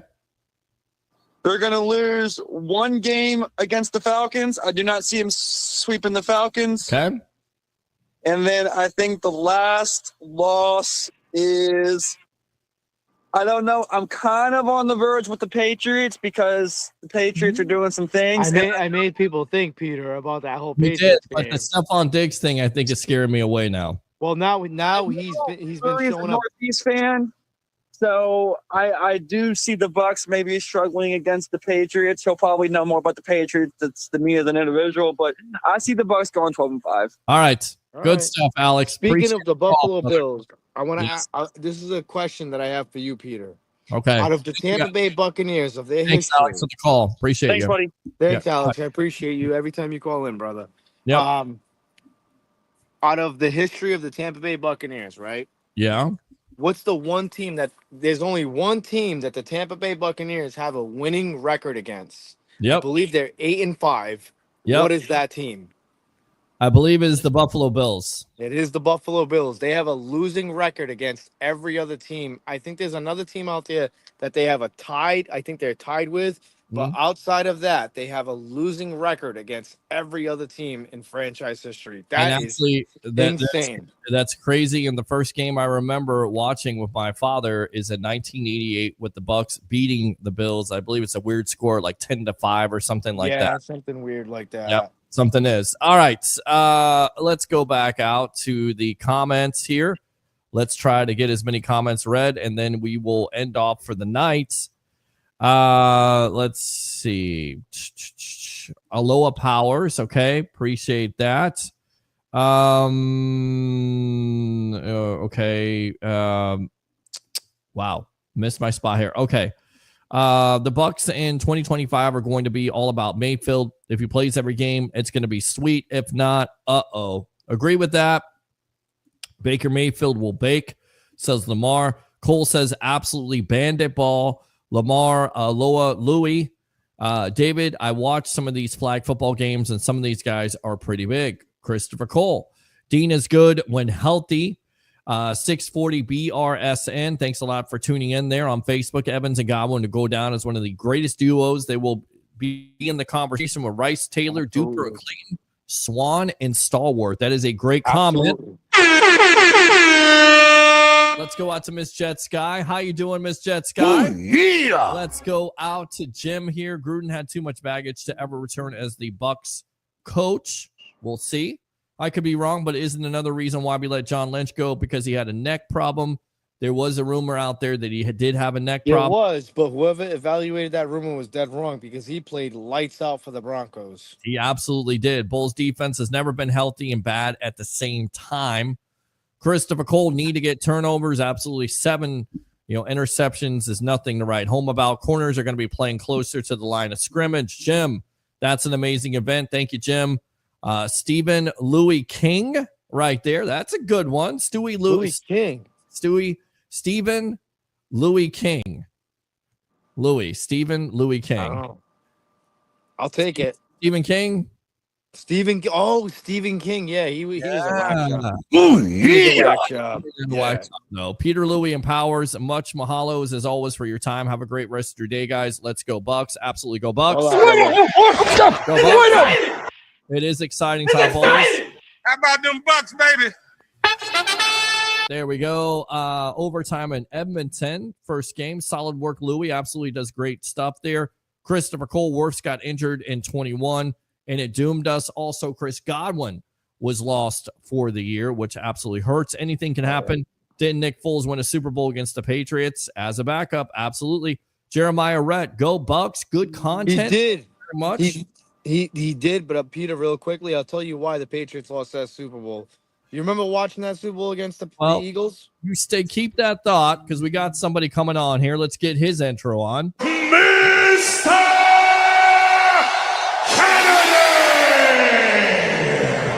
Kennedy! Best of the Bay, Tampa Bay, Ray Kennedy. Welcome to the Evolution, my friend. How you doing tonight?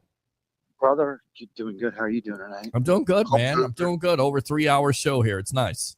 I'm wondering what's going on here. I mean, great show. I've been checking in and out all night. I work UPS for some reason. Yes. Volume's picking up, so we've been working all night. But Rays win again. 3 games above 500 now. So yes. I mean, the home field, Steinbrenner Field's starting to become an advantage for the Rays. What do you think about that, my brother? Absolutely. And, it was one of the things we talked about, especially with Brandon Lau hitting the cover off the ball at this point, barrel on ball. And we know when Brandon Lau can get hot that he's one of the best hitters in all of baseball. He can hit home runs. I thought he would be able to do that at Steinbrenner Field with the small porch. Tell you another thing. I think, Ray, you should, I don't know what you're doing tomorrow night, but maybe you jump on with Louie on the Frozen Pirate podcast if you want to, and you guys can talk some Rays baseball because our goal is, even though he's on the Frozen Pirate podcast talking Bucs, he's got a Rays hat on. We're going to get this guy more ingrained with watching the Tampa Bay Rays this year. And Ray, that is your job because you got to get that kid broken in because if you're a Tampa Bay fan, you got to be a fan for I don't even know if Louis a hockey fan, but if you're rooting for the Bucs, you got to go for the Rays. Yeah, man, I have been a Lightning fan. My son, so I would follow Lightning a little bit, and then we went out there on vacation. I believe it was in 2021. Yeah, 2021. My son was about 4 years old. We caught a playoff game, and I still have the video of it. Them playing against the Islanders. I believe it was Game 5. So we drove from Massachusetts to Florida to Tampa. I drove 19 and a half hours straight down. Stopped a couple of times, 19 and a half hours straight driving. Went down there, purchased our tickets because I said, "Hey Aubrey, the Lightning are playing. It was the COVID year, so the season was a little bit late. It was in June, I think it was, and So they picked my son in the second intermission to ride the little baby Zamboni around the ice. And then he looked at me and said, Daddy, I want to play for the Tampa Bay Lightning. I want to play hockey. Love it. And ever since then, I was just like, you know what? I'm all in on the Lightning. Good stuff, Yeah, man. because I'm like, if that poor kid's a Boston Bruins fan, I have no respect. No, never. So my father passed away in 2012. He was all Boston, and I was like the black sheep of the family with the Buccaneers. And I remember Josh Freeman and Mike Williams, Aurelius Ben, and that whole youth movement. They did really good that 1 year. Young And then group. I'm like, hey, and they played the Patriots during the preseason. And I said, hey, Dad, you really got to check out the Buccaneers. They're really good this year. So we start watching the game. Mind you, my dad's Portuguese, like he's had a heavy accent from the mainland, and we're watching the game, and Josh Freeman is just like terrible in this game. I can't say what he said, but he's just like, what a shit team, and I felt so like, yeah. There you go. All Well, right. and, you know, that's 2012. I mean, you know, we had Gerald McCoy was like our, you know, he was like he was the best player on the team at that point. Let's be honest. I mean, we can talk about the muscle hamster or Josh Freeman. Or, Oh no, this was before them. This is like Josh Freeman's like third year. I believe Well, it was. I don't know if you guys saw it tonight. The Rays, Josh Lowe, he had a home run, had a double, had a single. So of course he came up that last at bat in the seventh inning. He was looking for the cycle, and I'll be honest with you, Pete. Maybe I'm not as big as Rays fan as in Tampa Bay as I should be, but I can't remember a Rays player ever hit for the cycle. I want to say maybe Zorilla did it at one point, or someone like that, or I thought maybe Crawford. I don't think Crawford did it. I don't know who did. Longoria. I mean, but so yeah, so he comes up. All he needs is triple, and Lau stands in there. Brandon Lau stands in there, and he ends up getting a pitch, takes it to the wall, and just the Rangers left fielder just made the most incredible play. Wow. And you know, I was thinking, you know, it was funny because even though the game was still pretty, you know, Pete Fairbanks still made it interesting till the very end, but of course, you know, I'm thinking the guy literally turns left, turns right, turns left, catches it against the wall. But if that thing doesn't get caught and it bounces off the wall, I'm thinking, even if it's a short out, I have no problem with Brandon trying to stretch out a triple on that to go for the cycle because, you know, he earned it. And you're right, Pete. He's doing great there in Steinbrenner in 2025. Yeah. So let's see here. Evan Longoria became the second player in race history hit for the cycle. He did that in 2018. Who was the first player to do it for the Rays? Let me think. Was it BJ Upton? Holy crap, that's going way back. That's a great question. It's who a was good trivia question. Yeah, it was. The only other Rays player to complete the cycle was BJ Upton. Nice. I knew it. Okay, so I'm enough of a Rays fan. I can stay living in Tampa Bay and try to make sure convert Louis and make sure he's a Rays fan too. Yes, there you go. Hey, listen, the first Rays game we went to was a couple of years ago in Tampa, and I told Peter about this, not to bring up his name, but my kid really wanted to go watch a baseball game. My girlfriend wasn't. She's more of a football fan, but I said, hey, let's go watch the Rays. We were in St. Pete at the time. And I forgot where we sat. We missed the first inning because the stadium was a little bit weird. Fenway is a little bit more easy to get around, but for some reason we had a hard time at the Rays Stadium at Tropicana. But she almost got hit in the face with a foul ball by yours truly, Juan DeFranco. Yeah. Nice. Oh, God. Yeah, and we wanted to grab the ball. It's good. Just don't let him get near your son or your daughter. Yeah. And you know what? We almost caught the ball, and it was a Philadelphia Phillies fan who ended up grabbing the ball, and she was like, "Oh," because my girlfriend, she's very passionate. Like, she's like, you know what? They should have just gave that to Cody, our son. You know, it's his first game, and they just weren't having it. And you know, fast forward, and you see what happened with him, and I was like, you know what? Everything happens for a reason. Good. Ray, we got to run, man. We got some more calls here, man. It's been a caller night, but we Ray, you got an open invite to the Frozen Pirate podcast, man. Tomorrow night. Yeah. Brother, hey, Louie, I'd love to join you tomorrow night. I'd love to send me the link, and I'd love to come in. You talk a little bit. Well, we'll talk Bucs, but all right, we can dispel this whole myth about. Hey, Peter, I got to ask you something because I was tuning in. Yes, call back if you want to. Go ahead. Real quick, you teased it. Who was the player that's been outstanding in camp this year? And you teased it saying, Savasier Dennis. Yeah, a lot of people are high on him. You know, I've talked about him. I said, since he got his injury, a lot of people have counted this guy out. And I said, look, Savasier Dennis, when he was in for the Buccaneers defense, he brought aggression. Yep. And unfortunately, he got hurt. Yep.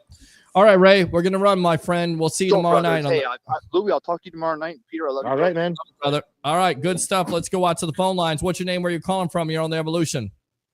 Eric Moreno, Lakeland, Florida. How do you do this, man? How do we start off the show? Do it. Bring the pen. Bring the excitement. Just don't bring any nonsense. All right, man. What's on your mind tonight, boss? I got Rays win. The Yankees lost. Yeah, there you go. That's always a good thing. Mm-hmm. I'm ready for, I know it's a little early, but are you worried about Hassan Reddick? No. Last year with Randy Victory. No, I'm not worried about it. I'm not worried about it until Tuesday. If he doesn't show up on Tuesday, which is mandatory, then we could start talking about it. We've been talking about it this week because it is a story. To me, it is a bad optic. But as Todd Bowles has said, that it was a voluntary thing. And, people got to show up for mandatory on Tuesday. So, no, I'm not worried about it until. And he's been around the building. Yeah, but the thing is, a lot of people forget these guys like Hassan Reddick, they've been in the league for a long time now. Mm-hmm. You know what I'm saying? They don't really necessarily need those voluntary. Yeah, it's nice. I get it, man. Like when you get to a new team, you want to make the right impression. You want to, get in there, learn the terminology, learn the defense. I would be more worried if this was like an offensive player that we signed, like, I don't know, like I'm just gonna throw his name, Tyreek Hill. I would be worried about that because you got as offense, you have to learn terminology. Yes, you got to learn all that stuff. On defense, this dude's a pass rusher. What's his job? To rush the quarterback. That's it. Rusher, get to the quarterback. Yep. That's it, man. So that's why I right here on the Sports Web every Mondays and Wednesdays at 8:00. I've been preaching about this. I'm not worried about him not showing up. Even on my show at 7:30 tomorrow, the Frozen Pirate podcast.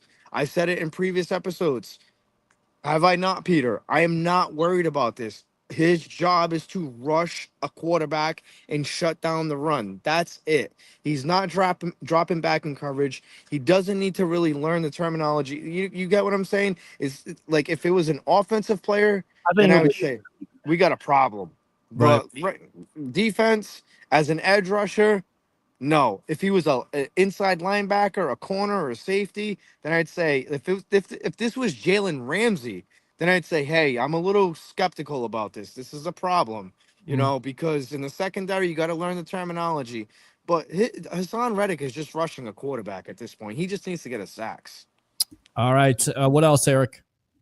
Yeah, would you be surprised if McClanahan is back before? Well, no, like what is it, after the All-Star break, maybe like end of July? I think that's probably around the date he would be back, and it'll definitely give this pitching staff a boost. But I don't know who you bump out. It's a good problem to have for this Rays team at this point. I haven't. I don't know. I think I don't know, because I like Littell. He's not going to throw 97, but he's efficient. And then Boz, I think he'll be a dominant, multi-inning reliever, but he did pretty good tonight, So I don't know. Pepio is good. You got Taj Bradley. It's a good problem to have. And Rasmussen, with 3 Tommy Johns. That guy's, it's he could be up for, They can take their time with McClanahan because they got the pitching right now. But you're exactly right. Injuries happen, and you could see him after the All-Star break, definitely. And then we got Boyle down in AAA, if Littell or Boss goes down for a little pitching bit, depth. Yeah, absolutely. And then just got to keep the Lau boys healthy, and then Cayman, I think Cayman was a stud. Yeah, future MVP could be. Could definitely be. Maybe he gets a little too aggressive. Maybe he's trying to hit for defense, but I think, yeah. He seems locked in. He definitely seems locked in, and he seems like he's developing right before our eyes, and it's exciting because he's 21 years old. He's so young. So he hasn't even scratched the surface yet, and what he's been able to do here the last couple of weeks is a sign of things to come. This is the reason why you're a Rays fan in the first place. It's not ownership. It's not that they don't spend money. It's the fact that they got young guys like Caminero that are impressive, that you got young pitchers like Boz and Taj Bradley and Pepio and like you said, McClanahan coming back into the fold and Rasmussen. I mean, they got some young talent Hunter there. Bish, Yeah, I think maybe Hunter couple Biggie. weeks. Yeah, Biggie. Definitely. And Chandler Simpson yeah. should be here in a couple of weeks. If these guys I think they should trade Morel. I think he's hitting like got no value. 188 against lefties. He's got no value at this point. What's his value? Where's the value at? I mean, if they DFA him, they're trying to play out the string. Most likely he's running out of options.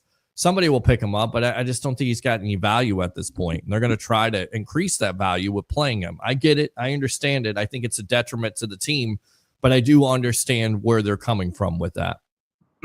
Yeah, and I love Magnum and Meisner and Josh Lowe is if he can stay healthy, he's 25 home runs, batting 275, 280, and 85 runs batted in, and just cut down the strikeouts. Got to stay healthy.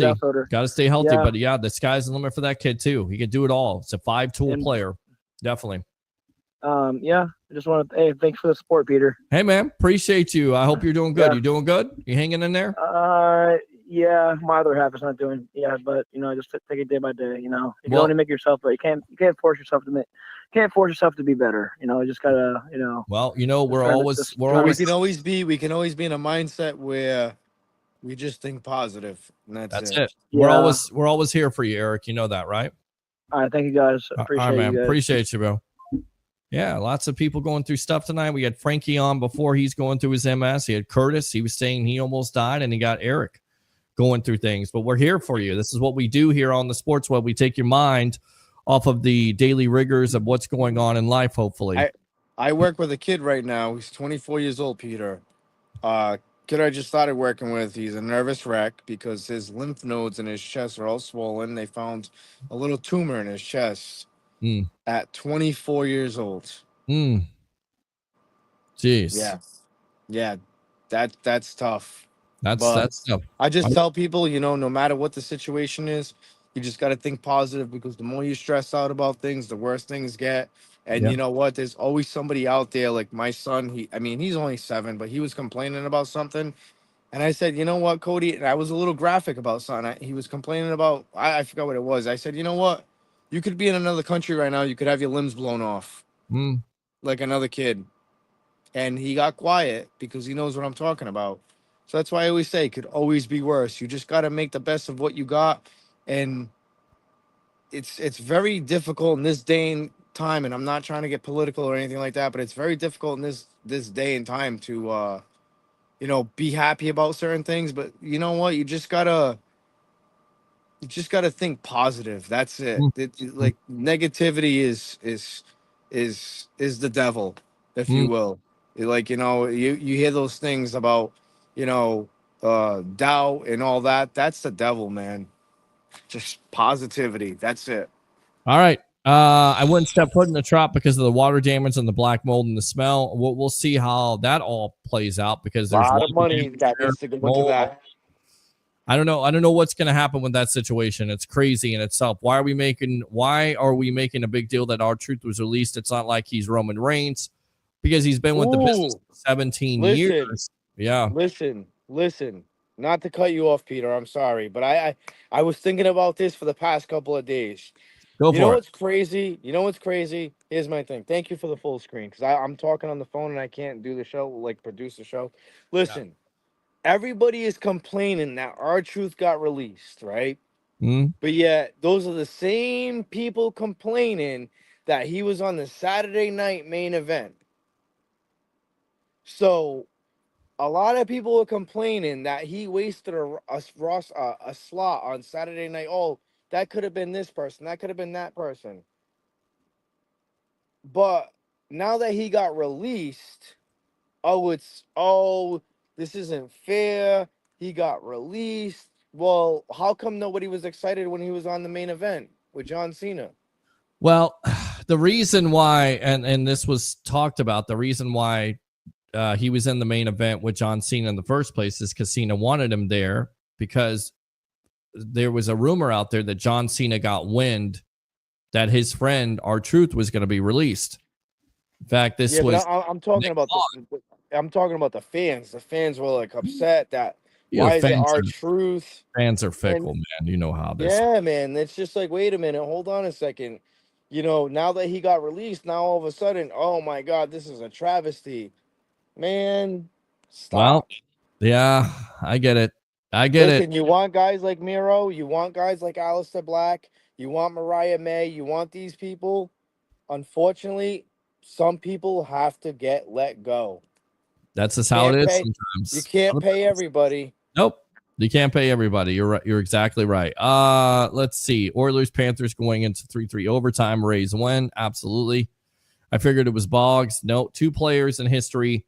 Melvin Upton Jr., a.k.a. BJ, in 2009, and Evan Longoria. Longoria is the only Ray. Not true. It's BJ Upton, too. I looked it up. Great reassurance, Louis, on positivity. With that being said, my friend, I'm glad you tuned in tonight, came on. Give me some final thoughts here. I know you got the Frozen Pirate podcast. We got a big weekend ahead here, so I'm going to get out of here, but give me some final thoughts here on the Evolution. Yeah, man. I mean, like I said, guys, don't be shy, man. Hit the like and subscribe button to the Sports Web first and foremost, because right here you can catch the Frozen Pirate podcast every Thursday, 7:30 to whatever time. I'm the captain of that ship. Leo Haggerty starts the show off 7:30 to 8. Looking to get Tampa Bay Ray Kennedy out there to talk some Rays baseball.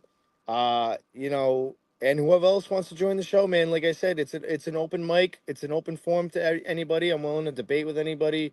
Not debate, but just have friendly conversation about the world of the Tampa Bay Buccaneers, Rays, Lightning, whatever. But again, I see that a lot of people are going through some stuff in their lives, and that's one thing. Like, so I also do a show called All Walks of Life, man, and that's one thing that myself and my co-host Jay try to preach about is, throughout the dark nights, there's always a brighter day, and no matter what you're going through, it could be the worst thing in the world. You just gotta be positive. You just gotta find something that makes you smile, through all the bull crap, and you really do. No matter what's happening in the world. Sometimes it's all right to just block everything out and just do something for you. I'm being serious, man. I've been there. I've been depressed. I have had anxiety. Sometimes you just got to put yourself first and, just do something that makes you happy. And if that's tuning into sports, that's tuning into watching Peter on the Sports Web and myself and everybody else that joins the show, even watching the Frozen Pirate podcast, man. We greatly appreciate you guys. And again, Peter, I appreciate you giving me a shot here on the Sports Web. We're getting ready to launch some cool stuff. The 508 podcast, that's going to be a part of the Sports Web in itself. I think that's pretty cool, and we're trying to build something here, trying to grow this, and we appreciate each and every one of you guys for joining, and the phone calls too, man. That means a lot, man. Like that's cool, interacting with everybody. But tomorrow night, 7:30, the Frozen Pirate podcast. Go to the YouTube. Go subscribe. Follow me on Facebook, Louis Latello Jr. Also on Instagram, Twitter, whatever it's going by. I'm on TikTok too. But most importantly, every Monday, every Wednesday, right here on the Sports Web, 8 o'clock. All right. Good stuff. Give them the finish. Goodbye. Good night. Peace and love and happiness. And remember, guys, if you guys are going through anything, it's all up here. Just take a deep breath, relax. Everything is going to be fine. I Good promise. stuff. Good stuff, my friend. Appreciate the time as always. We'll see you tomorrow night. We'll see you during the weekend. All right. Absolutely. All right. There we go. Louis from the Frozen Pirate podcast. Hope you enjoyed the show tonight. How could you not? It was over 3 hours. I didn't know we were going to go that long. We thanks to Jason Powers on Sports Podcast, of course, Spectrum Sports 360, and of course, Louis from the Frozen Pirate podcast. We'll be back on Friday, a special edition of the Evolution of Sports Talk Television, live from the Tampa Card Expo there at the Florida State Fairgrounds. As always, like and subscribe to the Sports Web on YouTube. Friend me on Facebook at Peter H. Blake, and do 3 things. We'll keep it down because the roommates are sleeping. Bring your passion, bring your excitement. Just don't bring any nonsense. I'm your host, Peter Blake, your Rolex reporter. What time is it? It's my time. And of course, for fans of the Sports Web and the Tampa Bay sports fan, it's your time. We'll see you next time on the Evolution of Sports Talk Television. And as we always say here on this show to end it off, go Bucs.